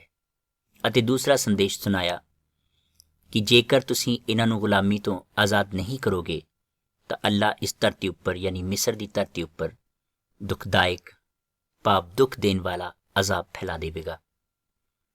ਫਿਰੌਨ ਨੇ ਹਜ਼ਰਤ ਮੂਸਾ ਦੀਆਂ ਇਹਨਾਂ ਗੱਲਾਂ ਦੀ ਕੋਈ ਪਰਵਾਹ ਨਾ ਕੀਤੀ ਅਤੇ ਅੱਲਾ ਨੇ ਅਜ਼ਾਬ ਫੈਲਾਉਣਾ ਸ਼ੁਰੂ ਕਰ ਦਿੱਤਾ। ਸਭ ਤੋਂ ਪਹਿਲਾ ਅਜ਼ਾਬ ਇਹ ਆਇਆ ਕਿ ਸਾਰੇ ਦਰਿਆ ਖੂਨ ਨਾਲ ਲਾਲ ਹੋ ਗਏ ਅਤੇ ਪੂਰੀ ਧਰਤੀ ਉੱਪਰ ਡੱਡੂ ਹੀ ਡੱਡੂ ਹੋ ਗਏ ਅਤੇ ਅਸਮਾਨ ਵਿੱਚ ਕੀੜੇ ਪਤੰਗੇ ਉੱਡਣ ਲੱਗ ਪਏ ਅਤੇ ਬਰਫ਼ ਦੇ ਗੋਲੇ ਬਰਸਣ ਲੱਗ ਪਏ ਅਤੇ ਸਾਰੀ ਧਰਤੀ ਕਾਲੀ ਹੋ ਗਈ, ਹਨੇਰਾ ਛਾ ਗਿਆ। ਇਸ ਗੱਲ ਦਾ ਵੀ ਫਿਰੌਨ 'ਤੇ ਕੋਈ ਅਸਰ ਨਹੀਂ ਹੋਇਆ। ਤਾਂ ਅੱਲਾ ਨੇ ਅਗਲਾ ਸੰਦੇਸ਼ ਹਜ਼ਰਤ ਮੂਸਾ ਰਾਹੀਂ ਭੇਜਿਆ ਕਿ ਫਿਰੌਨ ਨੂੰ ਦੱਸ ਕਿ ਹਜ਼ਰਤ ਇਬਰਾਹੀਮ ਦੇ ਮੰਨਣ ਵਾਲਿਆਂ ਨੂੰ ਆਜ਼ਾਦ ਕਰ ਦੇਵੇ, ਨਹੀਂ ਤਾਂ ਅੱਲਾ ਬਹੁਤ ਸਖਤ ਸਜ਼ਾ ਦੇਵੇਗਾ। ਜਦੋਂ ਅੱਲਾ ਨੇ ਹਜ਼ਰਤ ਇਬਰਾਹੀਮ ਦੇ ਮੰਨਣ ਵਾਲਿਆਂ ਨੂੰ ਕਿਹਾ ਕਿ ਅੱਲਾ ਹਰ ਘਰ ਦੇ ਪਹਿਲੇ ਬੱਚੇ ਨੂੰ ਅਤੇ ਜਾਨਵਰਾਂ ਦੇ ਪਹਿਲੇ ਬੱਚੇ ਨੂੰ ਖਤਮ ਕਰ ਦੇਵੇਗਾ, ਹਜ਼ਰਤ ਮੂਸਾ ਨੇ ਜਦੋਂ ਇਹ ਗੱਲ ਆ ਕੇ ਫਿਰੌਨ ਨੂੰ ਦੱਸੀ ਤਾਂ ਉਸ ਉੱਪਰ ਇਸ ਗੱਲ ਦਾ ਕੋਈ ਅਸਰ ਨਾ ਹੋਇਆ। ਹਜ਼ਰਤ ਮੂਸਾ ਨੇ ਹਜ਼ਰਤ ਇਬਰਾਹੀਮ ਦੇ ਮੰਨਣ ਵਾਲਿਆਂ ਨੂੰ ਇਹ ਗੱਲ ਦੱਸੀ ਕਿ ਜੇ ਤੁਸੀਂ ਅਜ਼ਾਬ ਤੋਂ ਬਚਣਾ ਚਾਹੁੰਦੇ ਹੋ ਤਾਂ ਇੱਕ ਲੇਲਾ ਜ਼ਿਬਾ ਕਰਕੇ ਉਸ ਦਾ ਖੂਨ ਆਪਣੇ ਦਰਵਾਜ਼ਿਆਂ ਦੀਆਂ ਚੁਗਾਠਾਂ ਉੱਪਰ ਲਗਾਓ, ਤਾਂ ਤੁਸੀਂ ਇਸ ਅਜ਼ਾਬ ਤੋਂ ਬਚ ਸਕਦੇ ਹੋ। ਹਜ਼ਰਤ ਇਬਰਾਹੀਮ ਦੇ ਮੰਨਣ ਵਾਲਿਆਂ ਨੇ ਇਸੇ ਤਰ੍ਹਾਂ ਕੀਤਾ। ਇਸ ਗੱਲ ਤੋਂ ਦੂਸਰੀ ਹੀ ਰਾਤ ਅੱਧੀ ਰਾਤ ਨੂੰ ਸਾਰੇ ਜਾਨਵਰਾਂ ਅਤੇ ਇਨਸਾਨਾਂ ਦੇ ਪਹਿਲੇ ਬੱਚੇ ਖਤਮ ਹੋ ਗਏ। ਜਿਨ੍ਹਾਂ ਲੋਕਾਂ ਦੇ ਦਰਵਾਜ਼ਿਆਂ ਦੀਆਂ ਚੁਗਾਠਾਂ ਉੱਪਰ ਕੁਰਬਾਨੀ ਵਾਲਾ ਖੂਨ ਲੱਗਿਆ ਹੋਇਆ ਸੀ, ਉਹਨਾਂ ਦੇ ਪਹਿਲੇ ਬੱਚੇ ਬਚ ਗਏ ਅਤੇ ਸਾਰੇ ਦੇਸ਼ ਵਿੱਚ ਰੋਣਾ ਫੈਲ ਗਿਆ ਅਤੇ ਫਿਰੌਨ ਨੇ ਗੁਲਾਮਾਂ ਨੂੰ ਆਜ਼ਾਦ ਕਰ ਦਿੱਤਾ। ਜਦੋਂ ਹਜ਼ਰਤ ਮੂਸਾ ਅਤੇ ਇਬਰਾਹੀਮ ਦੇ ਮੰਨਣ ਵਾਲੇ ਫਿਰੌਨ ਦੀ ਕੈਦ ਵਿੱਚੋਂ ਰਿਹਾ ਹੋਏ ਤਾਂ ਫਿਰੌਨ ਨੇ ਆਪਣੀ ਫੌਜ ਉਹਨਾਂ ਦੇ ਪਿੱਛੇ ਲਗਾ ਦਿੱਤੀ। ਜਦੋਂ ਉਹ ਸਮੁੰਦਰ ਦੇ ਕਿਨਾਰੇ ਪਹੁੰਚੇ ਤਾਂ ਹਜ਼ਰਤ ਮੂਸਾ ਨੇ ਆਪਣਾ ਡੰਡਾ ਸਮੁੰਦਰ ਵੱਲ ਵਧਾਇਆ ਤਾਂ ਇੱਕ ਰਸਤਾ ਬਣ ਗਿਆ ਤੇ ਹਜ਼ਰਤ ਇਬਰਾਹੀਮ ਅਤੇ ਮੂਸਾ ਦੇ ਮੰਨਣ ਵਾਲੇ ਉਸ ਰਸਤੇ ਰਾਹੀਂ ਦੂਸਰੇ ਕਿਨਾਰੇ ਚਲੇ ਗਏ। ਜਦੋਂ ਫਿਰੌਨ ਅਤੇ ਉਸ ਦੀ ਫੌਜ ਉਸ ਵਿੱਚ ਦਾਖਲ ਹੋਈ ਤਾਂ ਉਹ ਰਸਤਾ ਪਾਣੀ ਵਿੱਚ ਮਿਲ ਗਿਆ ਅਤੇ ਫਿਰੌਨ ਅਤੇ ਉਸ ਦੀ ਫੌਜ ਮਾਰੀ ਗਈ। ਹਜ਼ਰਤ ਮੂਸਾ ਦੇ ਮਰਨ ਤੋਂ ਬਾਅਦ ਅੱਲਾਹ ਤਾਲਾ ਨੇ ਹਜ਼ਰਤ ਇਬਰਾਹੀਮ ਦੀ ਔਲਾਦ ਨੂੰ ਇੱਕ ਖੂਬਸੂਰਤ ਦੇਸ਼ ਦਿੱਤਾ। ਫਿਰ ਹਜ਼ਰਤ ਇਬਰਾਹੀਮ ਦੀ ਔਲਾਦ ਵਿੱਚੋਂ ਅੱਲਾਹ ਤਾਲਾ ਨੇ ਕਈ ਬਾਦਸ਼ਾਹ ਅਤੇ ਕਈ ਸ਼ਾਸਕ ਪੈਦਾ ਕੀਤੇ, ਜਿਨ੍ਹਾਂ ਵਿੱਚੋਂ ਇੱਕ ਬਾਦਸ਼ਾਹ ਦਾ ਨਾਂ ਹਜ਼ਰਤ ਦਾਊਦ ਸੀ। ਇੱਕ ਦਿਨ ਅੱਲਾਹ ਨੇ ਆਪਣੇ ਇੱਕ ਨਬੀ ਨੂੰ ਕਿਹਾ ਕਿ ਬੈਤੁਲਹਿਮ ਪਿੰਡ ਵਿੱਚ ਜਾਓ ਅਤੇ ਉੱਥੇ ਇੱਕ ਆਦਮੀ ਨੂੰ ਮਿਲੋ ਜਿਸ ਦੇ ਪੁੱਤਰਾਂ ਵਿੱਚੋਂ ਇੱਕ ਨੂੰ ਮੈਂ ਬਾਦਸ਼ਾਹ ਚੁਣਨਾ ਹੈ। ਜਦੋਂ ਉਹ ਨਬੀ ਬੈਤੁਲਹਿਮ ਗਏ ਅਤੇ ਉਸ ਆਦਮੀ ਨੂੰ ਮਿਲੇ ਅਤੇ ਉਸ ਦੇ ਪੁੱਤਰਾਂ ਨੂੰ ਮਿਲੇ, ਜਦੋਂ ਉਸ ਦੇ ਵੱਡੇ ਪੁੱਤਰ ਨੂੰ ਮਿਲੇ ਤਾਂ ਉਹਨਾਂ ਨੇ ਵੇਖਿਆ ਕਿ ਉਹ ਬਹੁਤ ਹੀ ਖੂਬਸੂਰਤ ਸੋਹਣਾ ਸੁਨੱਖਾ ਜਵਾਨ ਸੀ। ਉਹਨਾਂ ਨੇ ਸੋਚਿਆ ਕਿ ਸ਼ਾਇਦ ਇਹੀ ਨੌਜਵਾਨ ਹੈ ਜਿਸ ਨੂੰ ਅੱਲਾਹ ਨੇ ਬਾਦਸ਼ਾਹ ਚੁਣਿਆ ਹੈ, ਪਰ ਅੱਲਾਹ ਨੇ ਕਿਹਾ ਕਿ ਨਹੀਂ, ਮੈਂ ਇਸ ਨੂੰ ਨਹੀਂ ਚੁਣਿਆ, ਕਿਉਂਕਿ ਮੈਂ ਇਨਸਾਨ ਦੇ ਬਾਹਰੀ ਹਿੱਸੇ ਮੁਤਾਬਿਕ ਉਸ ਦਾ ਫੈਸਲਾ ਨਹੀਂ ਲੈਂਦਾ। ਮੈਂ ਇਨਸਾਨ ਦੀ ਨੀਅਤ ਵੇਖਦਾ ਹਾਂ, ਉਸ ਦੇ ਅੰਦਰ ਨੂੰ ਵੇਖਦੇ ਹੋਏ ਉਸ ਦਾ ਫੈਸਲਾ ਕਰਦਾ ਹਾਂ, ਇਸ ਲਈ ਮੈਂ ਇਸ ਨੂੰ ਬਾਦਸ਼ਾਹ ਨਹੀਂ ਚੁਣਿਆ। ਇਸ ਤੋਂ ਬਾਅਦ ਨਬੀ ਉਹਨਾਂ ਦੇ ਸਾਰੇ ਬੇਟਿਆਂ ਨੂੰ ਮਿਲੇ, ਦੂਜੇ, ਤੀਜੇ ਅਤੇ ਫਿਰ ਚੌਥੇ ਨੂੰ ਮਿਲੇ, ਅਤੇ ਸਭ ਨੂੰ ਮਿਲਣ ਤੋਂ ਬਾਅਦ ਉਸ ਨਬੀ ਨੇ ਉਸ ਆਦਮੀ ਨੂੰ ਪੁੱਛਿਆ ਕਿ ਤੁਹਾਡਾ ਕੋਈ ਹੋਰ ਵੀ ਪੁੱਤਰ ਹੈ? ਤਾਂ ਉਸ ਆਦਮੀ ਨੇ ਜਵਾਬ ਦਿੱਤਾ ਕਿ ਹਾਂ, ਮੇਰਾ ਇੱਕ ਹੋਰ ਪੁੱਤਰ ਹੈ ਜੋ ਇਸ ਸਮੇਂ ਖੇਤਾਂ ਵਿੱਚ ਭੇਡਾਂ ਚਰਾਉਣ ਗਿਆ ਹੈ। ਜਦੋਂ ਉਸ ਨੂੰ ਸੁਨੇਹਾ ਭੇਜਿਆ ਗਿਆ, ਜਦੋਂ ਦਾਊਦ ਘਰ ਆਇਆ ਅਤੇ ਨਬੀ ਨੇ ਉਸ ਨੂੰ ਵੇਖਿਆ ਤਾਂ ਕਿਹਾ ਕਿ ਹਾਂ, ਇਹੀ ਉਹ ਲੜਕਾ ਹੈ ਜਿਸ ਨੂੰ ਅੱਲਾਹ ਨੇ ਬਾਦਸ਼ਾਹ ਚੁਣਿਆ ਹੈ। ਫਿਰ ਉਸ ਨਬੀ ਨੇ ਆਪਣੇ ਕੋਲ ਲਿਆਂਦਾ ਹੋਇਆ ਤੇਲ ਬਾਹਰ ਕੱਢਿਆ ਅਤੇ ਦਾਊਦ ਦੇ ਸਿਰ ਉੱਪਰ ਮਲ ਦਿੱਤਾ। ਇਸ ਤਰ੍ਹਾਂ ਕਰਨ ਨਾਲ ਅੱਲਾਹ ਦੀ ਪਾਕ ਰੂਹ ਦਾਊਦ ਉੱਪਰ ਆ ਗਈ।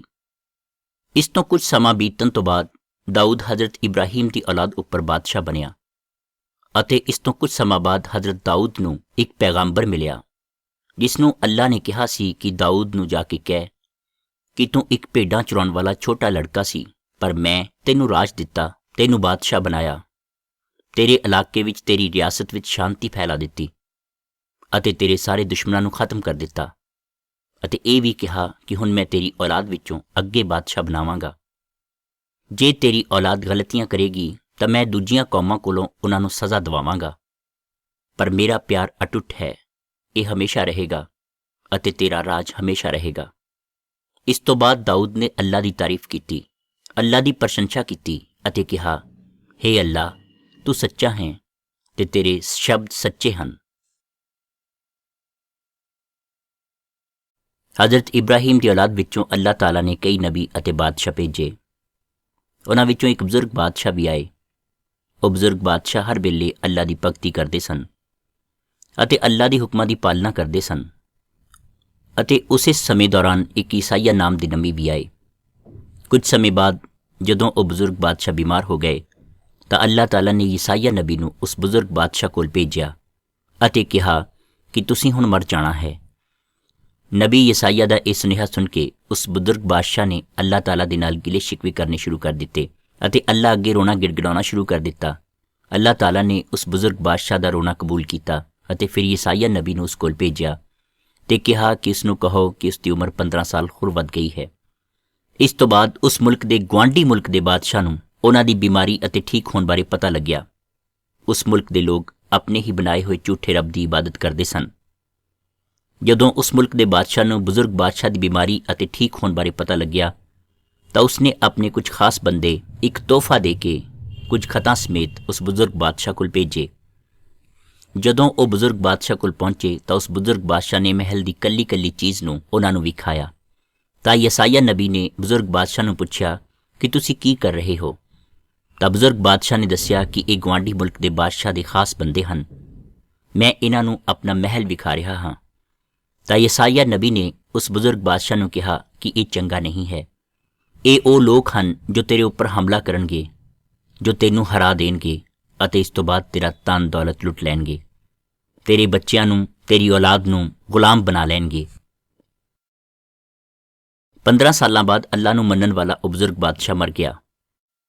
ਇਸ ਤੋਂ ਬਾਅਦ ਯਸਾਇਆ ਨਬੀ ਨੇ ਉਹਨਾਂ ਲੋਕਾਂ ਅੱਗੇ ਅੱਲਾ ਦਾ ਸੁਨੇਹਾ ਪੇਸ਼ ਕੀਤਾ ਅਤੇ ਕਿਹਾ ਕਿ ਹਜ਼ਰਤ ਇਬਰਾਹੀਮ ਦੀ ਔਲਾਦ ਵਿੱਚੋਂ ਜੋ ਅੱਲਾ ਦਾ ਸੇਵਕ ਆਵੇਗਾ ਉਹ ਬਹੁਤ ਸਾਰੇ ਲੋਕਾਂ ਨੂੰ ਉਹਨਾਂ ਦੇ ਗੁਨਾਹਾਂ ਦੀ ਸਜ਼ਾ ਤੋਂ ਛੁਟਕਾਰਾ ਦੇਵੇਗਾ।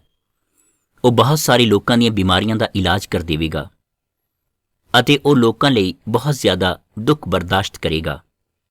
ਇਸ ਦੇ ਬਾਵਜੂਦ ਵੀ ਉਸ ਨੂੰ ਸਤਾਇਆ ਜਾਵੇਗਾ, ਉਸ ਨੂੰ ਕਈ ਤਕਲੀਫਾਂ ਦਿੱਤੀਆਂ ਜਾਣਗੀਆਂ, ਉਸ ਦੇ ਥੱਪੜ ਮਾਰੇ ਜਾਣਗੇ ਅਤੇ ਉਸ ਅੱਲਾ ਦੇ ਸੇਵਕ ਬਾਦਸ਼ਾਹ ਨੂੰ ਤੰਗ ਕੀਤਾ ਜਾਵੇਗਾ। ਪਰ ਉਹ ਆਪਣੇ ਮੂੰਹੋਂ ਉਫ ਨਹੀਂ ਕਰੇਗਾ। ਉਹ ਆਪਣੀ ਜ਼ਿੰਦਗੀ ਨੂੰ ਇਸ ਤਰ੍ਹਾਂ ਬਸਰ ਕਰੇਗਾ ਜਿਵੇਂ ਇੱਕ ਲੇਲੇ ਨੂੰ ਕੁਰਬਾਨੀ ਲਈ ਲੈ ਕੇ ਜਾਇਆ ਜਾ ਰਿਹਾ ਹੋਵੇ ਅਤੇ ਉਹ ਲੇਲਾ ਇਸ ਤਰ੍ਹਾਂ ਲੈ ਜਾਇਆ ਜਾ ਰਿਹਾ ਹੋਵੇ ਜਿੱਦਾਂ ਕਿ ਉਸ ਨੂੰ ਬਾਲ ਕੱਟਣ ਲਈ ਲੈ ਕੇ ਜਾਇਆ ਜਾ ਰਿਹਾ ਹੈ ਅਤੇ ਉਹ ਮੂੰਹੋਂ ਕੁਝ ਵੀ ਨਹੀਂ ਬੋਲਦਾ। ਇਸ ਤਰ੍ਹਾਂ ਉਹ ਅੱਲਾ ਦਾ ਸੇਵਕ, ਉਹ ਅੱਲਾ ਦਾ ਬੰਦਾ ਕਈ ਲੋਕਾਂ ਦੇ ਗੁਨਾਹਾਂ ਨੂੰ ਆਪਣੇ ਨਾਲ ਲੈ ਜਾਵੇਗਾ ਅਤੇ ਕਈ ਲੋਕਾਂ ਨੂੰ ਗੁਨਾਹਾਂ ਦੀ ਸਜ਼ਾ ਤੋਂ ਛੁਟਕਾਰਾ ਦੇਵੇਗਾ। ਇਸ ਤੋਂ ਬਾਅਦ ਉੱਥੇ ਹੋਰ ਬਾਦਸ਼ਾਹ ਹੋਏ, ਪਰ ਉਹ ਬਾਦਸ਼ਾਹ ਬੁਰੇ ਕੰਮਾਂ ਵਿੱਚ ਫਸ ਗਏ ਅਤੇ ਅੱਲਾ ਤੋਂ ਨਹੀਂ ਡਰਦੇ ਸਨ ਅਤੇ ਉੱਥੇ ਦੇ ਲੋਕ, ਉਹਨਾਂ ਨੂੰ ਮੰਨਣ ਵਾਲੇ ਲੋਕ ਵੀ ਹਰ ਵੇਲੇ ਗੁਨਾਹ ਕਰਦੇ ਸਨ। ਇਸੇ ਵਜ੍ਹਾ ਕਰਕੇ ਜਿਵੇਂ ਯਸਾਇਆ ਨਬੀ ਨੇ ਦੱਸਿਆ ਸੀ ਕਿ ਉਸ ਅੱਲਾ ਨੂੰ ਮੰਨਣ ਵਾਲੇ ਮੁਲਕ ਦੇ ਬਾਦਸ਼ਾਹ ਨੇ ਇਸ ਮੁਲਕ ਉੱਤੇ ਹਮਲਾ ਕੀਤਾ ਅਤੇ ਹਜ਼ਰਤ ਇਬਰਾਹੀਮ ਦੀ ਔਲਾਦ ਨੂੰ ਕੈਦੀ ਬਣਾ ਲਿਆ ਅਤੇ ਬਾਕੀ ਸਾਮਾਨ ਨੂੰ ਆਪਣੇ ਨਾਲ ਲੈ ਗਿਆ। ਹੁਣ ਉਹ ਇਬਰਾਹੀਮ ਦੀ ਔਲਾਦ, ਉਹ ਸਾਰੇ ਲੋਕ ਇਹ ਸੋਚਦੇ ਸਨ ਕਿ ਕਦੋਂ ਅੱਲਾ ਦਾ ਸੇਵਕ, ਉਹ ਨੇਕ ਬਾਦਸ਼ਾਹ ਆਵੇਗਾ ਜੋ ਸਾਨੂੰ ਸਾਡੇ ਗੁਨਾਹਾਂ ਦੀ ਸਜ਼ਾ ਤੋਂ ਛੁਟਕਾਰਾ ਦੇਵੇਗਾ। ਅੱਲਾ ਨੂੰ ਮੰਨਣ ਵਾਲੇ ਮੁਲਕਾਂ ਵਿੱਚੋਂ ਇੱਕ ਵਾਰ ਇੱਕ ਮੁਲਕ ਦੇ ਬਾਦਸ਼ਾਹ ਨੇ ਯਰੂਸ਼ਲਮ ਸ਼ਹਿਰ ਉੱਪਰ ਦਾਊਦ ਦੇ ਰਾਜੇ ਦੀ ਰਾਜਧਾਨੀ ਜਿੱਥੇ ਉਹ ਬੈਠਦਾ ਸੀ, ਯਰੂਸ਼ਲਮ ਉੱਪਰ ਆਪਣੀ ਸੈਨਾ ਲੈ ਕੇ ਹਮਲਾ ਕੀਤਾ। ਉੱਥੇ ਦੇ ਲੋਕਾਂ ਦਾ ਸਾਰਾ ਸਾਮਾਨ, ਸਾਰਾ ਖਜ਼ਾਨਾ ਲੁੱਟ ਲਿਆ ਅਤੇ ਉੱਥੇ ਦੇ ਕੁਝ ਲੋਕਾਂ ਨੂੰ ਕੈਦੀ ਬਣਾ ਕੇ ਆਪਣੇ ਨਾਲ ਲੈ ਗਿਆ। ਉਹਨਾਂ ਲੋਕਾਂ ਵਿੱਚੋਂ ਇੱਕ ਆਦਮੀ ਸੀ ਜਿਸ ਦਾ ਨਾਂ ਦਾਨੀਅਲ ਸੀ। ਆਪਣੇ ਮੁਲਕ ਲੈ ਕੇ ਜਾਣ ਤੋਂ ਬਾਅਦ ਉਸ ਬਾਦਸ਼ਾਹ ਨੇ ਹੋਰ ਕਈ ਨਵੇਂ ਬਾਦਸ਼ਾਹ ਬਣਾਏ, ਜਿਨ੍ਹਾਂ ਵਿੱਚੋਂ ਹਜ਼ਰਤ ਦਾਨੀਅਲ ਵੀ ਇੱਕ ਬਾਦਸ਼ਾਹ ਸੀ। ਵੱਡਾ ਬਾਦਸ਼ਾਹ ਹਜ਼ਰਤ ਦਾਨੀਅਲ ਨੂੰ ਬਹੁਤ ਪਸੰਦ ਕਰਦਾ ਸੀ ਕਿਉਂਕਿ ਬਾਕੀ ਰਾਜਿਆਂ ਵਿੱਚੋਂ ਸਿਰਫ ਦਾਨੀਅਲ ਹੀ ਇਮਾਨਦਾਰੀ ਨਾਲ ਕੰਮ ਕਰਦਾ ਸੀ। ਉਸ ਦੀ ਇਮਾਨਦਾਰੀ ਤੋਂ ਦੂਜੇ ਬਾਦਸ਼ਾਹ ਬਹੁਤ ਦੁਖੀ ਸਨ। ਉਹਨਾਂ ਨੇ ਦਾਨੀਅਲ ਨੂੰ ਫਸਵਾਉਣ ਦੀ ਬੜੀ ਕੋਸ਼ਿਸ਼ ਕੀਤੀ। ਉਹਨਾਂ ਵੱਡੇ ਬਾਦਸ਼ਾਹ ਨੂੰ ਕਿਹਾ ਕਿ ਇੱਕ ਨਵਾਂ ਕਾਨੂੰਨ ਬਣਾਓ ਜਿਸ ਵਿੱਚ ਜੋ ਅਗਰ ਕੋਈ ਤੁਹਾਡੀ ਇਬਾਦਤ ਨਹੀਂ ਕਰੇਗਾ ਤਾਂ ਉਸ ਨੂੰ ਸਜ਼ਾ ਦਿੱਤੀ ਜਾਵੇਗੀ। ਇਸ ਕਾਨੂੰਨ ਨੂੰ ਬਣਾ ਕੇ ਉਸ ਉੱਪਰ ਆਪਣੇ ਦਸਤਖਤ ਕਰ ਦਿਓ। ਫਿਰ ਬਾਦਸ਼ਾਹ ਨੇ ਅਜਿਹਾ ਕਾਨੂੰਨ ਬਣਾ ਦਿੱਤਾ। ਇਸ ਤੋਂ ਬਾਅਦ ਉਹ ਛੋਟੇ ਰਾਜੇ ਇਕੱਠੇ ਹੋ ਕੇ ਦਾਨੀਅਲ ਦੇ ਘਰ ਗਏ ਜਿੱਥੇ ਦਾਨੀਅਲ ਅੱਲਾ ਦੀ ਇਬਾਦਤ ਕਰ ਰਿਹਾ ਸੀ। ਉਹਨਾਂ ਨੇ ਇਹ ਵੇਖਿਆ ਅਤੇ ਜਾ ਕੇ ਉਸ ਵੱਡੇ ਬਾਦਸ਼ਾਹ ਨੂੰ ਦੱਸ ਦਿੱਤਾ ਕਿ ਤੁਹਾਡਾ ਲਾਡਲਾ ਦਾਨੀਅਲ ਕਿਸੇ ਹੋਰ ਹੀ ਰੱਬ ਦੀ ਇਬਾਦਤ ਕਰ ਰਿਹਾ ਹੈ। ਬਾਦਸ਼ਾਹ ਨਹੀਂ ਸੀ ਚਾਹੁੰਦਾ ਕਿ ਦਾਨੀਅਲ ਨੂੰ ਸਜ਼ਾ ਦਿੱਤੀ ਜਾਵੇ, ਪਰ ਕਿਉਂਕਿ ਕਾਨੂੰਨ ਬਣ ਚੁੱਕਿਆ ਸੀ ਇਸ ਲਈ ਉਸਨੇ ਕਿਹਾ ਕਿ ਮੇਰਾ ਹੁਕਮ ਨਾ ਮੰਨਣ ਕਰਕੇ ਦਾਨੀਅਲ ਨੂੰ ਚੁੱਕ ਕੇ ਸ਼ੇਰਾਂ ਵਿੱਚ ਸੁੱਟ ਦਿੱਤਾ ਜਾਵੇ। ਲੋਕਾਂ ਨੇ ਦਾਨੀਅਲ ਨੂੰ ਚੁੱਕ ਕੇ ਸ਼ੇਰਾਂ ਵਿੱਚ ਸੁੱਟ ਦਿੱਤਾ। ਬਾਦਸ਼ਾਹ ਨੇ ਸ਼ੇਰਾਂ ਦੇ ਪਿੰਜਰੇ ਦੇ ਬਾਹਰ ਇੱਕ ਵੱਡਾ ਪੱਥਰ ਰਖਵਾ ਦਿੱਤਾ ਤਾਂ ਜੋ ਦਾਨੀਅਲ ਬਾਹਰ ਨਾ ਆ ਸਕੇ। ਪਰ ਬਾਦਸ਼ਾਹ ਰਾਤ ਭਰ ਬੇਚੈਨ ਰਿਹਾ। ਸਵੇਰ ਹੁੰਦਿਆਂ ਹੀ ਉਹ ਸ਼ੇਰਾਂ ਵੱਲ ਗਿਆ ਅਤੇ ਆਵਾਜ਼ ਲਗਾਈ ਕਿ ਐ ਦਾਨੀਅਲ, ਕੀ ਤੈਨੂੰ ਤੇਰੇ ਰੱਬ ਨੇ ਬਚਾ ਲਿਆ ਹੈ? ਦਾਨੀਅਲ ਨੇ ਜਵਾਬ ਦਿੱਤਾ, ਹੇ ਬਾਦਸ਼ਾਹ, ਤੁਸੀਂ ਸਲਾਮਤ ਰਹੋ, ਮੈਨੂੰ ਮੇਰੇ ਅੱਲਾ ਨੇ ਬਚਾ ਲਿਆ ਹੈ। ਮੇਰੇ ਅੱਲਾ ਨੇ ਇੱਕ ਫਰਿਸ਼ਤਾ ਭੇਜਿਆ ਜਿਸ ਨੇ ਸ਼ੇਰਾਂ ਦੇ ਮੂੰਹ ਬੰਦ ਕਰ ਦਿੱਤੇ ਅਤੇ ਉਹ ਮੈਨੂੰ ਨੁਕਸਾਨ ਨਾ ਪਹੁੰਚਾ ਸਕੇ। ਤਾਂ ਦਾਨੀਅਲ ਨੂੰ ਉੱਥੋਂ ਬਾਹਰ ਕੱਢ ਲਿਆ ਗਿਆ। ਜਦੋਂ ਬਾਹਰ ਕੱਢ ਕੇ ਵੇਖਿਆ ਤਾਂ ਦਾਨੀਅਲ ਦੇ ਸਰੀਰ ਉੱਪਰ ਇੱਕ ਵੀ ਜ਼ਖਮ ਨਹੀਂ ਸੀ। ਇਸ ਤੋਂ ਬਾਅਦ ਬਾਦਸ਼ਾਹ ਨੇ ਹੁਕਮ ਦਿੱਤਾ ਕਿ ਉਹ ਲੋਕਾਂ ਨੂੰ ਫੜ ਕੇ ਸ਼ੇਰਾਂ ਦੇ ਪਿੰਜਰੇ ਵਿੱਚ ਸੁੱਟ ਦਿੱਤਾ ਜਾਵੇ ਜਿਨ੍ਹਾਂ ਨੇ ਦਾਨੀਅਲ ਉੱਪਰ ਇਲਜ਼ਾਮ ਲਗਾਇਆ ਸੀ। ਜਿਵੇਂ ਹੀ ਉਹਨਾਂ ਨੂੰ ਸ਼ੇਰਾਂ ਵਿੱਚ ਸੁੱਟਿਆ ਗਿਆ ਤਾਂ ਸ਼ੇਰਾਂ ਨੇ ਉਹਨਾਂ ਨੂੰ ਧਰਤੀ ਉੱਪਰ ਲੱਗਣ ਤੋਂ ਪਹਿਲਾਂ ਹੀ ਨੋਚ ਲਿਆ। ਉਹ ਉਹਨਾਂ ਨੂੰ ਖਾ ਗਏ, ਇੱਥੋਂ ਤੱਕ ਕਿ ਸ਼ੇਰ ਉਹਨਾਂ ਦੀਆਂ ਹੱਡੀਆਂ ਵੀ ਚਬਾ ਗਏ। ਇਸ ਤੋਂ ਬਾਅਦ ਬਾਦਸ਼ਾਹ ਨੇ ਇੱਕ ਨਵਾਂ ਕਾਨੂੰਨ ਬਣਾ ਦਿੱਤਾ ਕਿ ਅੱਜ ਤੋਂ ਬਾਅਦ ਅਸੀਂ ਉਸ ਅੱਲਾ ਦੀ ਹੀ ਇਬਾਦਤ ਕਰਾਂਗੇ ਜਿਸ ਰੱਬ ਦੀ ਇਬਾਦਤ ਦਾਨੀਅਲ ਕਰਦਾ ਹੈ। ਉਹ ਸਦਾ ਰਹਿਣ ਵਾਲਾ ਸੱਚਾ ਰੱਬ ਹੈ ਅਤੇ ਬੇਸਹਾਰਿਆਂ ਦਾ ਸਹਾਰਾ ਹੈ ਅਤੇ ਉਸ ਰੱਬ ਦੀ ਰਿਆਸਤ ਅਤੇ ਰਾਜ ਕਦੀ ਵੀ ਖਤਮ ਨਹੀਂ ਹੋਵੇਗਾ। ਕੁਝ ਸਮੇਂ ਬਾਅਦ ਦਾਨੀਅਲ ਨੇ ਇੱਕ ਸੁਪਨਾ ਵੇਖਿਆ ਕਿ ਅੱਲਾ ਦਾ ਤਖਤ ਲੱਗਿਆ ਹੋਇਆ ਹੈ। ਉਸ ਤਖਤ ਦੇ ਆਲੇ ਦੁਆਲੇ ਬਹੁਤ ਸਾਰੇ ਫਰਿਸ਼ਤੇ ਖੜੇ ਹਨ। ਇਸ ਤੋਂ ਬਾਅਦ ਹਜ਼ਰਤ ਆਦਮ ਦੀ ਔਲਾਦ ਵਰਗਾ ਇੱਕ ਇਨਸਾਨ ਅਸਮਾਨ ਵਿੱਚੋਂ ਬੱਦਲਾਂ ਉੱਤੇ ਸਵਾਰ ਆ ਰਿਹਾ ਸੀ। ਫਿਰ ਅੱਲਾ ਨੇ ਉਸ ਨੂੰ ਸਾਰੇ ਅਧਿਕਾਰ ਦੇ ਦਿੱਤੇ ਅਤੇ ਹਰ ਭਾਸ਼ਾ ਅਤੇ ਹਰ ਕੌਮ ਦੇ ਲੋਕ ਉਸ ਦੇ ਅਧੀਨ ਹੋਣਗੇ। ਉਸ ਨੂੰ ਹਰ ਕੌਮ ਦੇ ਲੋਕਾਂ ਉੱਪਰ ਅਧਿਕਾਰ ਅਤੇ ਉਸ ਦਾ ਰਾਜ ਹੋਵੇਗਾ। ਉਸ ਦੀ ਰਿਆਸਤ ਅੰਤ ਤੱਕ ਰਹੇਗੀ। ਉਸ ਦਾ ਰਾਜ ਕਦੇ ਖਤਮ ਨਹੀਂ ਹੋਵੇਗਾ। ਇਸ ਤੋਂ ਕੁਝ ਸਾਲ ਬਾਅਦ ਅੱਲਾ ਨੇ ਹਜ਼ਰਤ ਇਬਰਾਹੀਮ ਦੀ ਔਲਾਦ ਨੂੰ ਆਜ਼ਾਦ ਕਰਵਾ ਦਿੱਤਾ ਅਤੇ ਉਹ ਆਪਣੇ ਮੁਲਕ ਵਿੱਚ ਵਾਪਸ ਚਲੇ ਗਏ। ਆਪਣੇ ਮੁਲਕ ਵਿੱਚ ਉਹ ਲੋਕ ਇੰਤਜ਼ਾਰ ਕਰਨ ਲੱਗੇ ਅਤੇ ਸੋਚਣ ਲੱਗੇ ਕਿ ਕਦੋਂ ਉਹ ਬਾਦਸ਼ਾਹ ਆਵੇਗਾ ਜਿਸ ਬਾਦਸ਼ਾਹ ਬਾਰੇ ਹਜ਼ਰਤ ਦਾਨੀਅਲ ਨੇ ਲਿਖਿਆ ਸੀ ਅਤੇ ਕਦੋਂ ਉਹ ਗੁਨਾਹਾਂ ਦੀ ਸਜ਼ਾ ਤੋਂ ਛੁਟਕਾਰਾ ਦੇਣ ਵਾਲਾ ਆਵੇਗਾ ਜਿਸ ਬਾਰੇ ਅੱਲਾ ਨੇ ਸਾਨੂੰ ਦੱਸਿਆ ਸੀ। ਇਹ ਕਹਾਣੀ ਹਜ਼ਰਤ ਈਸਾ अलैहिस्सलाम ਦੇ ਜਨਮ ਬਾਰੇ ਹੈ। ਅੱਲਾ ਨੇ ਆਪਣਾ ਫਰਿਸ਼ਤਾ ਹਜ਼ਰਤ ਜਿਬਰਾਹੀਲ अलैहिस्सलाम ਨੂੰ ਕੁਆਰੀ ਮਰੀਮ ਕੋਲ ਭੇਜਿਆ। ਜਦੋਂ ਹਜ਼ਰਤ ਜਿਬਰਾਹੀਲ अलैहिस्सलाम ਕੁਆਰੀ ਮਰੀਮ अलैहिस्सलाम ਕੋਲ ਗਏ ਅਤੇ ਉਹਨਾਂ ਨੂੰ ਜਾ ਕੇ ਕਿਹਾ ਕਿ ਇਹ ਔਰਤ ਮੁਬਾਰਕਾਂ, ਤਾਂ ਹਜ਼ਰਤ ਮਰੀਮ अलैहिस्सलाम ਹਜ਼ਰਤ ਜਿਬਰਾਹੀਲ अलैहिस्सलाम ਦੀ ਇਸ ਗੱਲ ਨੂੰ ਸੁਣ ਕੇ ਸਹਿਮ ਗਈ। ਹਜ਼ਰਤ ਜਿਬਰਾਹੀਲ अलैहिस्सलाम ਨੇ ਕਿਹਾ ਕਿ ਤੁਸੀਂ ਡਰੋ ਨਾ, ਅੱਲਾ ਦਾ ਆਸ਼ੀਰਵਾਦ ਤੁਹਾਡੇ ਨਾਲ ਹੈ। ਅੱਲਾ ਤੁਹਾਡੇ ਪੱਖ ਵਿੱਚ ਹੈ। ਉਹ ਤੁਹਾਨੂੰ ਆਪਣੇ ਵੱਲੋਂ ਗਰਭਵਤੀ ਕਰੇਗਾ ਅਤੇ ਤੁਸੀਂ ਇੱਕ ਪੁੱਤਰ ਨੂੰ ਜਨਮ ਦੇਵੋਗੇ ਜਿਸ ਦਾ ਨਾਂ ਤੁਸੀਂ ਈਸਾ ਰੱਖਣਾ ਹੈ। ਉਹ ਇੱਕ ਮਹਾਨ ਵਿਅਕਤੀ ਹੋਵੇਗਾ ਜੋ ਆਪਣੇ ਪੁਰਖਾਂ ਦੇ ਰਾਜ ਨੂੰ ਸੰਭਾਲੇਗਾ ਅਤੇ ਉਸ ਦਾ ਰਾਜ ਹਮੇਸ਼ਾ ਰਹੇਗਾ। ਹਜ਼ਰਤ ਮਰੀਮ अलैहिस्सलाम ਨੇ ਕਿਹਾ ਕਿ ਹੇ ਜਿਬਰਾਈਲ, ਮੈਂ ਕੁਆਰੀ ਹਾਂ, ਮੈਂ ਕਿਸ ਤਰ੍ਹਾਂ ਬੱਚੇ ਨੂੰ ਜਨਮ ਦੇ ਸਕਦੀ ਹਾਂ? ਤਾਂ ਹਜ਼ਰਤ ਜਿਬਰਾਹੀਲ अलैहिस्सलाम ਨੇ ਕਿਹਾ ਕਿ ਤੁਸੀਂ ਗਰਭਵਤੀ ਹੋਵੋਗੇ ਅਤੇ ਤੁਸੀਂ ਇੱਕ ਪੁੱਤਰ ਨੂੰ ਜਨਮ ਦੇਵੋਗੇ ਅਤੇ ਇਹ ਅੱਲਾ ਦੇ ਲਈ ਕੋਈ ਮੁਸ਼ਕਿਲ ਕੰਮ ਨਹੀਂ ਹੈ। ਇਸ ਤੋਂ ਬਾਅਦ ਹਜ਼ਰਤ ਮਰੀਮ अलैहिस्सलाम ਨੇ ਕਿਹਾ ਕਿ ਅੱਲਾ ਕਰੇ ਇਸੇ ਤਰ੍ਹਾਂ ਹੋਵੇ ਜਿਵੇਂ ਤੁਸੀਂ ਕਿਹਾ ਹੈ। ਮੈਂ ਅੱਲਾ ਦੀ ਨੌਕਰਾਨੀ ਹਾਂ। ਇਸ ਪਿੱਛੋਂ ਉਹ ਫਰਿਸ਼ਤਾ ਉੱਥੋਂ ਚਲਾ ਗਿਆ।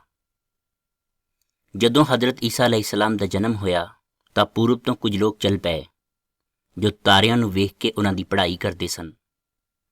ਉਹ ਚਲਦੇ ਚਲਦੇ ਯਰੂਸ਼ਲਮ ਸ਼ਹਿਰ ਵਿੱਚ ਪਹੁੰਚ ਗਏ। ਉਹਨਾਂ ਉੱਥੇ ਆ ਕੇ ਲੋਕਾਂ ਨੂੰ ਪੁੱਛਿਆ ਕਿ ਉਹ ਕਿੱਥੇ ਹੈ ਜੋ ਨਵਾਂ ਰਾਜਾ ਪੈਦਾ ਹੋਇਆ ਹੈ। ਅਸੀਂ ਉਸ ਦੀ ਇੱਜ਼ਤ ਕਰਨਾ ਚਾਹੁੰਦੇ ਹਾਂ, ਉਸ ਦਾ ਸਨਮਾਨ ਕਰਨਾ ਚਾਹੁੰਦੇ ਹਾਂ। ਉੱਥੇ ਦੇ ਲੋਕ ਇਹ ਸੁਣ ਕੇ ਬਹੁਤ ਹੈਰਾਨ ਹੋਏ ਤੇ ਉਹ ਲੋਕ ਫਿਰ ਚੱਲ ਪਏ ਇੱਕ ਖਾਸ ਤਾਰੇ ਦੇ ਪਿੱਛੇ ਪਿੱਛੇ। ਉਹ ਤਾਰਾ ਚਲਦੇ ਚਲਦੇ ਬੈਤੁਲਹਿਮ ਪਿੰਡ ਉੱਪਰ ਰੁਕ ਗਿਆ। ਉੱਥੇ ਪਹੁੰਚ ਕੇ ਉਹਨਾਂ ਲੋਕਾਂ ਨੇ ਹਜ਼ਰਤ ਈਸਾ ਨੂੰ ਬਹੁਤ ਸਾਰੇ ਤੋਹਫੇ ਭੇਂਟ ਕੀਤੇ। ਉਸ ਪਿੱਛੋਂ ਉਹ ਵਿਦਵਾਨ ਲੋਕ ਵਾਪਸ ਪੂਰਬ ਵੱਲ ਆ ਗਏ। ਇਸ ਤੋਂ ਬਾਅਦ ਹਜ਼ਰਤ ਈਸਾ ਹੌਲੀ ਹੌਲੀ ਵੱਡੇ ਹੁੰਦੇ ਗਏ। ਉਹ ਜਿਉਂ-ਜਿਉਂ ਵੱਡੇ ਹੁੰਦੇ ਗਏ ਉਵੇਂ ਹੀ ਹੋਰ ਅਕਲਮੰਦ ਹੁੰਦੇ ਗਏ। ਇਸ ਤੋਂ ਬਾਅਦ ਹਜ਼ਰਤ ਈਸਾ अलैहिस्सलाम ਨਾਲ ਅੱਲਾ ਦਾ ਸਾਇਆ ਹਮੇਸ਼ਾ ਰਿਹਾ। ਹਜ਼ਰਤ ਈਸਾ ਦੀ ਤਬਲੀਗ ਤੋਂ ਪਹਿਲਾਂ ਅੱਲਾਹ ਤਾਲਾ ਨੇ ਇੱਕ ਬੰਦਾ ਭੇਜਿਆ ਜਿਸ ਦਾ ਨਾਂ ਹਜ਼ਰਤ ਯਾਹਿਆ ਸੀ। ਹਜ਼ਰਤ ਯਾਹਿਆ ਲੋਕਾਂ ਵਿੱਚ ਤਬਲੀਗ ਕਰਦੇ ਸਨ ਕਿ ਤੁਸੀਂ ਲੋਕ ਅੱਲਾ ਤੋਂ ਆਪਣੇ ਗੁਨਾਹਾਂ ਦੀ ਤੌਬਾ ਕਰੋ ਕਿਉਂ ਜੋ ਅੱਲਾ ਦਾ ਬਾਦਸ਼ਾਹ ਨਜ਼ਦੀਕ ਹੈ। ਹਜ਼ਰਤ ਯਾਹਿਆ ਲੋਕਾਂ ਨੂੰ ਪਾਕ ਗੁਸਲ ਦਿੰਦੇ ਸਨ ਜੋ ਲੋਕ ਗੁਨਾਹਾਂ ਦੀ ਤੌਬਾ ਕਰ ਰਹੇ ਸਨ। ਹਜ਼ਰਤ ਯਾਹਿਆ ਕੋਲ ਧਰਮ ਦੇ ਕੁਝ ਆਗੂ ਆਏ ਤੇ ਹਜ਼ਰਤ ਯਾਹਿਆ ਨੇ ਉਹਨਾਂ ਨੂੰ ਕਿਹਾ ਕਿ ਇਹ ਸੱਪ ਦੇ ਬੱਚਿਓ, ਤੁਸੀਂ ਕਦੋਂ ਤੱਕ ਅੱਲਾ ਦੇ ਅਜ਼ਾਬ ਕੋਲੋਂ ਬਚੋਗੇ? ਤੁਸੀਂ ਹਲੇ ਤੱਕ ਵੀ ਇਹੀ ਸੋਚਦੇ ਹੋ ਕਿ ਅਸੀਂ ਇਬਰਾਹੀਮ ਦੀ ਔਲਾਦ ਵਿੱਚੋਂ ਹਾਂ। ਤੁਸੀਂ ਨਹੀਂ ਜਾਣਦੇ ਕਿ ਅੱਲਾਹ ਤਾਲਾ ਕਿਸੇ ਵਿੱਚੋਂ ਵੀ ਇਬਰਾਹੀਮ ਦੀ ਔਲਾਦ ਪੈਦਾ ਕਰ ਸਕਦਾ ਹੈ। ਅੱਲਾਹ ਤਾਲਾ ਇਹਨਾਂ ਪੱਥਰਾਂ ਵਿੱਚੋਂ ਵੀ ਇਬਰਾਹੀਮ ਦੀ ਔਲਾਦ ਪੈਦਾ ਕਰ ਸਕਦਾ ਹੈ। ਉਸ ਭੀੜ ਵਿੱਚੋਂ ਕੁਝ ਲੋਕਾਂ ਨੇ ਕਿਹਾ ਕਿ ਇਹ ਉਹੀ ਬਾਦਸ਼ਾਹ ਹੈ ਜਿਸ ਬਾਰੇ ਅੱਲਾਹ ਤਾਲਾ ਨੇ ਸਾਨੂੰ ਦੱਸਿਆ ਹੈ। ਇਹੋ ਹੀ ਗੁਨਾਹਾਂ ਦੀ ਸਜ਼ਾ ਤੋਂ ਛੁਟਕਾਰਾ ਦੇਣ ਵਾਲਾ ਨਬੀ ਹੈ ਜਿਸ ਬਾਰੇ ਅੱਲਾਹ ਤਾਲਾ ਨੇ ਸਾਨੂੰ ਦੱਸਿਆ ਹੈ। ਪਰ ਹਜ਼ਰਤ ਯਾਹੀਆ ਨੇ ਉਹਨਾਂ ਨੂੰ ਦੱਸਿਆ ਕਿ ਮੈਂ ਉਹ ਨਬੀ ਨਹੀਂ ਹਾਂ, ਉਹ ਤਾਂ ਮੇਰੇ ਬਾਅਦ ਵਿੱਚ ਆਉਣ ਵਾਲਾ ਹੈ। ਮੈਂ ਤਾਂ ਪਾਣੀ ਨਾਲ ਗੁਸਲ ਦਿੰਦਾ ਹਾਂ, ਪਰ ਉਹ ਅੱਲਾਹ ਤਾਲਾ ਦੀ ਪਾਕ ਰੂਹ ਦੇ ਨਾਲ ਅੱਗ ਨਾਲ ਗੁਸਲ ਦੇਵੇਗਾ। ਉਹ ਇੰਨਾ ਪਾਕ ਹੈ ਕਿ ਮੈਂ ਉਸ ਦੀ ਜੁੱਤੀ ਦਾ ਤਸਮਾ ਖੋਲ੍ਹਣ ਦੇ ਵੀ ਕਾਬਿਲ ਨਹੀਂ। ਹਜ਼ਰਤ ਯਾਹੀਆ ਇੱਕ ਦਿਨ ਦਰਿਆ ਦੇ ਕਿਨਾਰੇ ਉੱਤੇ ਕੁਝ ਲੋਕਾਂ ਨੂੰ ਗੁਸਲ ਦੇ ਰਹੇ ਸਨ ਕਿ ਹਜ਼ਰਤ ਈਸਾ ਅਲੈਹਿਸਲਾਮ ਉੱਥੇ ਆ ਗਏ। ਉਹਨਾਂ ਨੇ ਹਜ਼ਰਤ ਯਾਹੀਆ ਨੂੰ ਕਿਹਾ ਕਿ ਤੁਸੀਂ ਮੈਨੂੰ ਵੀ ਪਾਕ ਗੁਸਲ ਦਿਓ। ਹਜ਼ਰਤ ਯਾਹੀਆ ਨੇ ਹਜ਼ਰਤ ਈਸਾ ਅਲੈਹਿਸਲਾਮ ਨੂੰ ਕਿਹਾ ਕਿ ਮੈਂ ਇਸ ਕਾਬਿਲ ਨਹੀਂ ਕਿ ਤੁਹਾਨੂੰ ਪਾਕ ਗੁਸਲ ਦੇਵਾਂ। ਪਰ ਹਜ਼ਰਤ ਈਸਾ ਅਲੈਹਿਸਲਾਮ ਨੇ ਉਹਨਾਂ ਨੂੰ ਕਿਹਾ ਕਿ ਨਹੀਂ, ਅੱਲਾਹ ਤਾਲਾ ਦੀ ਇੱਛਾ ਨੂੰ ਪੂਰੀ ਕਰਨ ਲਈ ਤੁਸੀਂ ਮੈਨੂੰ ਗੁਸਲ ਦਿਓਗੇ। ਹਜ਼ਰਤ ਯਾਹੀਆ ਨੇ ਕਿਹਾ ਕਿ ਠੀਕ ਹੈ। ਹਜ਼ਰਤ ਯਾਹੀਆ ਨੇ ਹਜ਼ਰਤ ਈਸਾ ਅਲੈਹਿਸਲਾਮ ਨੂੰ ਪਾਕ ਗੁਸਲ ਦਿੱਤਾ ਤੇ ਅਸਮਾਨ ਵਿੱਚੋਂ ਇੱਕ ਘੁੱਗੀ ਦੀ ਸ਼ਕਲ ਵਿੱਚ ਪਾਕ ਰੂਹ ਹਜ਼ਰਤ ਈਸਾ ਅਲੈਹਿਸਲਾਮ ਦੇ ਮੋਢੇ ਉੱਪਰ ਆ ਕੇ ਬੈਠ ਗਈ। ਹਜ਼ਰਤ ਈਸਾ ਦੇ ਬਾਰੇ ਅਸਮਾਨ ਵਿੱਚੋਂ ਇੱਕ ਆਵਾਜ਼ ਆਈ, ਇਹ ਮੇਰਾ ਪਿਆਰਾ ਹੈ ਜਿਸ ਕੋਲੋਂ ਮੈਂ ਬਹੁਤ ਖੁਸ਼ ਹਾਂ। ਕੁਝ ਦਿਨਾਂ ਬਾਅਦ ਹਜ਼ਰਤ ਯਾਹੀਆ ਤੇ ਉਹਨਾਂ ਦੇ ਚੇਲੇ ਖੜੇ ਸਨ ਕਿ ਹਜ਼ਰਤ ਈਸਾ ਅਲੈਹਿਸਲਾਮ ਉੱਥੋਂ ਦੀ ਲੰਘ ਰਹੇ ਸਨ। ਹਜ਼ਰਤ ਯਾਹੀਆ ਨੇ ਜ਼ੋਰਦਾਰ ਆਵਾਜ਼ ਨਾਲ ਕਿਹਾ ਕਿ ਇਹ ਅੱਲਾਹ ਦਾ ਲੇਲਾ ਹੈ ਜਿਹੜਾ ਸਾਰੇ ਲੋਕਾਂ ਦੇ ਗੁਨਾਹਾਂ ਨੂੰ ਆਪਣੇ ਉੱਪਰ ਚੁੱਕ ਲਵੇਗਾ। ਇਹ ਸੁਣ ਕੇ ਹਜ਼ਰਤ ਯਾਹੀਆ ਦੇ 2 ਸ਼ਾਗਿਰਦ ਉਹਨਾਂ ਦੇ ਪਿੱਛੇ ਚਲੇ ਗਏ। ਇੱਕ ਦਿਨ ਹਜ਼ਰਤ ਈਸਾ ਅਲੈਹਿਸਲਾਮ ਇੱਕ ਝੀਲ ਦੇ ਕੋਲ ਇੱਕ ਘਰ ਦੇ ਵਿੱਚ ਲੋਕਾਂ ਨੂੰ ਸਿੱਖਿਆ ਦੇ ਰਹੇ ਸਨ। ਲੋਕ ਦੂਰੋਂ ਦੂਰੋਂ ਉਹਨਾਂ ਦੀ ਸਿੱਖਿਆ ਸੁਣਨ ਲਈ ਉੱਥੇ ਆਏ ਹੋਏ ਸਨ, ਜਿਨ੍ਹਾਂ ਵਿੱਚੋਂ ਕੁਝ ਧਾਰਮਿਕ ਆਗੂ ਵੀ ਸਨ। ਬਹੁਤ ਹੀ ਜਲਦੀ ਉਹ ਸਿੱਖਿਆ ਦੇਣ ਵਾਲੀ ਜਗ੍ਹਾ ਜਿੱਥੇ ਹਜ਼ਰਤ ਈਸਾ ਧਰਮ ਦਾ ਪ੍ਰਚਾਰ ਕਰ ਰਹੇ ਸਨ, ਉਹ ਜਗ੍ਹਾ ਪੂਰੀ ਤਰ੍ਹਾਂ ਭਰ ਗਈ। ਉਹ ਕਮਰਾ ਪੂਰੀ ਤਰ੍ਹਾਂ ਭਰ ਗਿਆ, ਇੱਥੋਂ ਤੱਕ ਕਿ ਉਸ ਦੇ ਬਾਹਰ ਵੀ ਕੋਈ ਖਾਲੀ ਜਗ੍ਹਾ ਨਾ ਰਹੀ। ਇਸ ਤੋਂ ਬਾਅਦ 4 ਲੋਕ ਇੱਕ ਅਪਾਹਜ ਇਨਸਾਨ ਨੂੰ ਲੈ ਕੇ ਉੱਥੇ ਆਏ, ਪਰ ਉਹ ਹਜ਼ਰਤ ਈਸਾ ਤੱਕ ਨਾ ਪੁੱਜ ਸਕੇ ਕਿਉਂਕਿ ਭੀੜ ਬਹੁਤ ਜ਼ਿਆਦਾ ਸੀ। ਇਸ ਲਈ ਉਹਨਾਂ ਨੇ ਛੱਤ ਵਿੱਚ ਇੱਕ ਸੁਰਾਖ ਕੀਤਾ ਜੋ ਬਿਲਕੁਲ ਹਜ਼ਰਤ ਈਸਾ ਦੇ ਸਿਰ ਉੱਪਰ ਸੀ। ਫਿਰ ਉਹਨਾਂ ਨੇ ਉਸ ਅਪਾਹਜ ਆਦਮੀ ਨੂੰ ਉਸ ਦੀ ਚਟਾਈ ਸਮੇਤ ਹੇਠਾਂ ਕਰ ਦਿੱਤਾ। ਹਜ਼ਰਤ ਈਸਾ ਨੇ ਉਸ ਦਾ ਵਿਸ਼ਵਾਸ ਵੇਖਿਆ ਅਤੇ ਉਸ ਅਪਾਹਜ ਇਨਸਾਨ ਨੂੰ ਕਿਹਾ ਕਿ ਮੇਰੇ ਬੱਚੇ, ਤੁਹਾਡੇ ਸਾਰੇ ਗੁਨਾਹ ਮਾਫ ਹੋ ਗਏ ਹਨ। ਜੋ ਧਾਰਮਿਕ ਆਗੂ ਉੱਥੇ ਬੈਠੇ ਸਨ ਉਹ ਆਪਸ ਵਿੱਚ ਸੋਚਣ ਲੱਗੇ ਕਿ ਇਹ ਕੌਣ ਹੈ, ਇਹ ਤਾਂ ਕੁਫਰ ਹੈ। ਅੱਲਾਹ ਤੋਂ ਇਲਾਵਾ ਹੋਰ ਕੌਣ ਗੁਨਾਹ ਮਾਫ ਕਰ ਸਕਦਾ ਹੈ। ਹਜ਼ਰਤ ਈਸਾ ਸਮਝ ਗਏ ਸਨ ਕਿ ਉਹ ਕੀ ਸੋਚ ਰਹੇ ਹਨ। ਇਸ ਲਈ ਉਹਨਾਂ ਨੇ ਕਿਹਾ, ਤੁਸੀਂ ਦੱਸੋ ਕਿ ਇਸ ਇਨਸਾਨ ਨੂੰ ਇਹ ਕਹਿਣਾ ਆਸਾਨ ਹੈ ਕਿ ਤੇਰੇ ਗੁਨਾਹ ਮਾਫ ਹੋ ਗਏ ਹਨ, ਜਾਂ ਇਹ ਕਿ ਉੱਠ ਖੜਾ ਹੋ, ਆਪਣੀ ਚਟਾਈ ਚੁੱਕ ਕੇ ਘਰ ਚਲਾ ਜਾ। ਮੈਂ ਤੁਹਾਨੂੰ ਸਬੂਤ ਦੇ ਸਕਦਾ ਹਾਂ ਕਿ ਮੇਰੇ ਕੋਲ ਗੁਨਾਹਾਂ ਨੂੰ ਮਾਫ ਕਰਨ ਦਾ ਅਧਿਕਾਰ ਹੈ। ਇਸ ਲਈ ਹਜ਼ਰਤ ਈਸਾ ਨੇ ਉਸ ਅਪਾਹਜ ਇਨਸਾਨ ਨੂੰ ਕਿਹਾ, ਉੱਠੋ, ਖੜੇ ਹੋਵੋ ਅਤੇ ਆਪਣੇ ਘਰ ਚਲੇ ਜਾਵੋ। ਉਹ ਅਪਾਹਜ ਆਦਮੀ ਉੱਠਿਆ ਅਤੇ ਕੁੱਦਦਾ ਹੋਇਆ ਆਪਣੀ ਚਟਾਈ ਇਕੱਠੀ ਕਰਕੇ ਹੈਰਾਨ ਹੋਈ ਭੀੜ ਵਿੱਚੋਂ ਲੰਘ ਗਿਆ। ਲੋਕ ਹੈਰਾਨ ਹੋ ਕੇ ਉਸ ਵੱਲ ਵੇਖ ਰਹੇ ਸਨ ਅਤੇ ਅੱਲਾਹ ਦੀ ਪ੍ਰਸ਼ੰਸਾ ਕਰ ਰਹੇ ਸਨ ਕਿ ਉਹਨਾਂ ਨੇ ਪਹਿਲਾਂ ਅਜਿਹਾ ਨਹੀਂ ਸੀ ਵੇਖਿਆ। ਇੱਕ ਦਿਨ ਹਜ਼ਰਤ ਈਸਾ ਅਲੈਹਿਸਲਾਮ ਨੇ ਆਪਣੇ 12 ਉਹਨਾਂ ਚੇਲਿਆਂ ਨੂੰ ਬੁਲਾਇਆ ਜੋ ਉਹਨਾਂ ਦੇ ਜ਼ਿਆਦਾ ਨਜ਼ਦੀਕ ਸਨ ਅਤੇ ਉਹਨਾਂ ਨੂੰ ਕਿਹਾ ਕਿ ਆਓ ਆਪਾਂ ਯਰੂਸ਼ਲਮ ਸ਼ਹਿਰ ਚੱਲੀਏ, ਜਿੱਥੇ ਮੇਰੇ ਤੋਂ ਪਹਿਲਾਂ ਕੁਝ ਨਬੀ ਆਏ। ਉਹਨਾਂ ਨੇ ਮੇਰੇ ਬਾਰੇ ਲਿਖਿਆ ਜੋ ਕਿ ਸੱਚ ਹੈ। ਮੈਂ ਆਪਣੇ ਆਪ ਨੂੰ ਫੌਜ ਦੇ ਹਵਾਲੇ ਕਰ ਦੇਵਾਂਗਾ। ਉਹ ਮੈਨੂੰ ਕੋੜੇ ਮਾਰਨਗੇ ਅਤੇ ਮੇਰੇ ਨਾਲ ਬੁਰਾ ਸਲੂਕ ਕਰਨਗੇ, ਅੰਤ ਵਿੱਚ ਮੈਨੂੰ ਮਾਰ ਦੇਣਗੇ। ਉਸ ਤੋਂ 3 ਦਿਨ ਬਾਅਦ ਫਿਰ ਮੈਂ ਦੁਬਾਰਾ ਜ਼ਿੰਦਾ ਹੋਵਾਂਗਾ। ਇਹ ਗੱਲ ਹਜ਼ਰਤ ਈਸਾ ਦੇ ਚੇਲਿਆਂ ਨੂੰ ਸਮਝ ਨਾ ਆਈ। ਹਜ਼ਰਤ ਈਸਾ ਆਪਣੇ ਚੇਲਿਆਂ ਨਾਲ ਯਰੂਸ਼ਲਮ ਜਾ ਰਹੇ ਸਨ।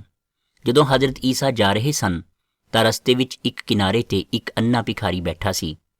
ਉਸਨੇ ਜਦੋਂ ਭੀੜ ਦੇ ਤੁਰਨ ਦੀ ਆਵਾਜ਼ ਸੁਣੀ ਤਾਂ ਪੁੱਛਿਆ ਕਿ ਕੌਣ? ਭੀੜ ਵਿੱਚੋਂ ਕਿਸੇ ਨੇ ਕਿਹਾ ਕਿ ਹਜ਼ਰਤ ਈਸਾ ਜਾ ਰਹੇ ਹਨ।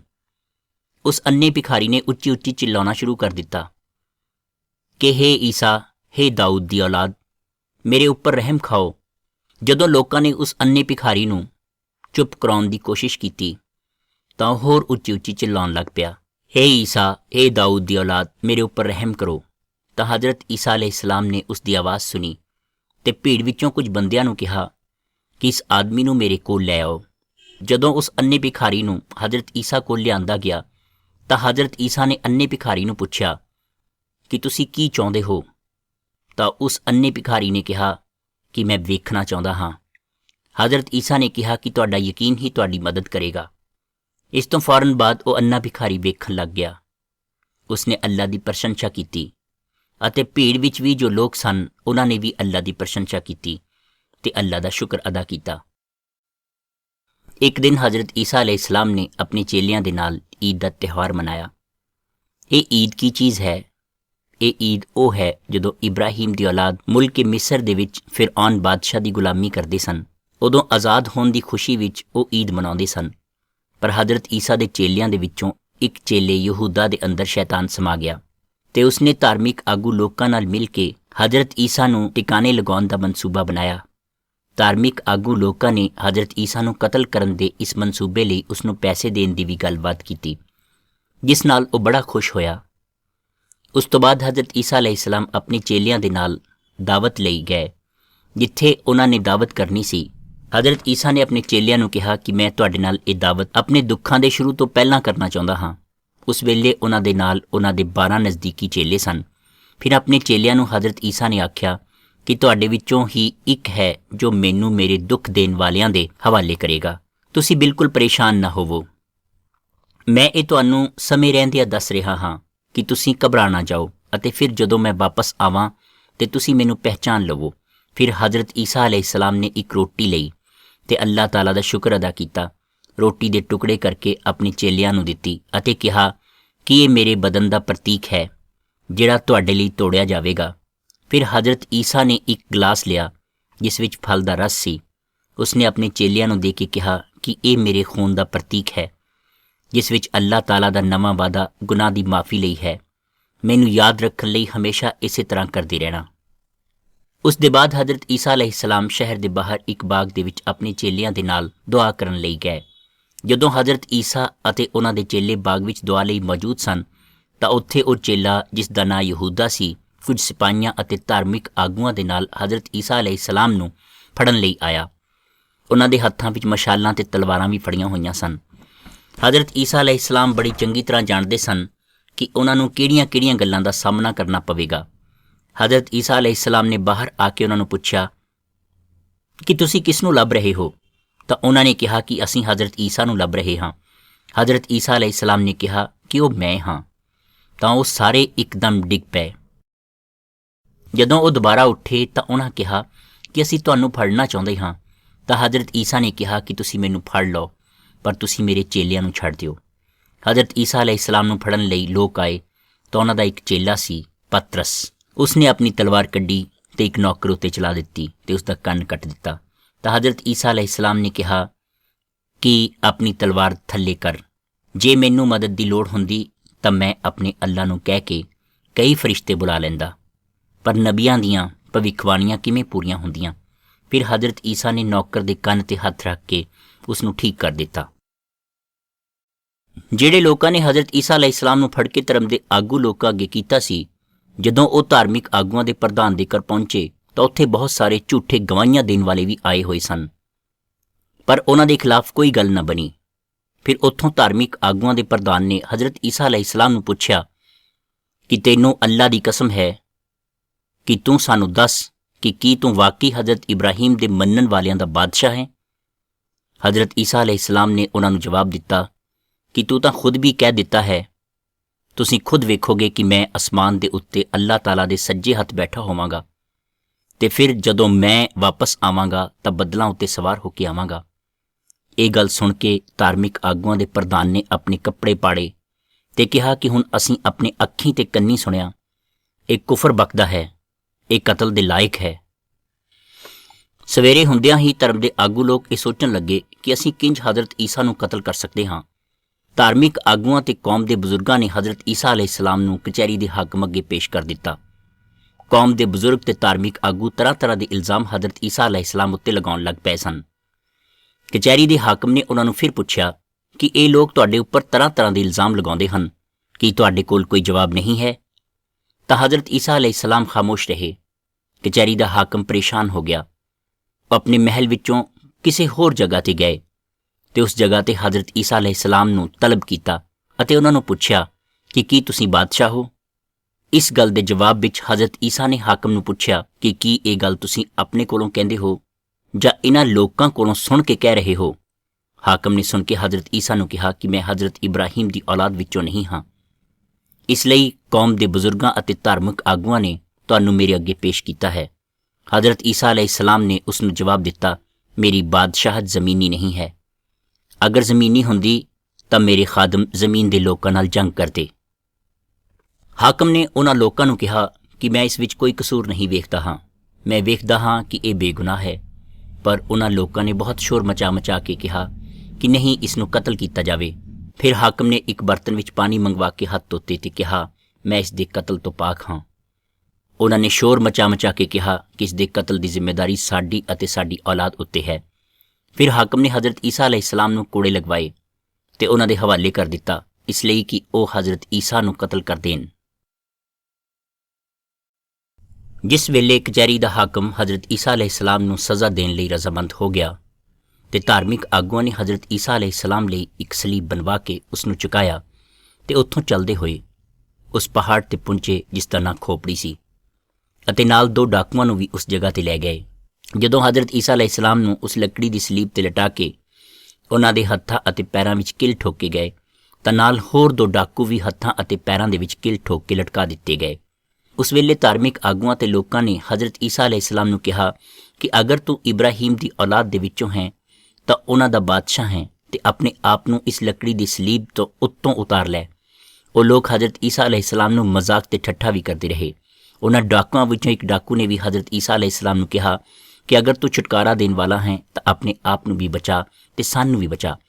ਪਰ ਦੂਜੇ ਡਾਕੂ ਨੇ ਉਸ ਨੂੰ ਝਿੜਕ ਕੇ ਕਿਹਾ ਕਿ ਅਸੀਂ ਦੋਵੇਂ ਤਾਂ ਗੁਨਾਹਗਾਰ ਹਾਂ, ਪਰ ਇਹਨਾਂ ਨੇ ਤਾਂ ਕੋਈ ਗੁਨਾਹ ਵੀ ਨਹੀਂ ਕੀਤਾ ਹੋਇਆ, ਇਹ ਫੇਰ ਵੀ ਸਾਡੇ ਨਾਲ ਲਟਕਦੇ ਹੋਏ ਹਨ।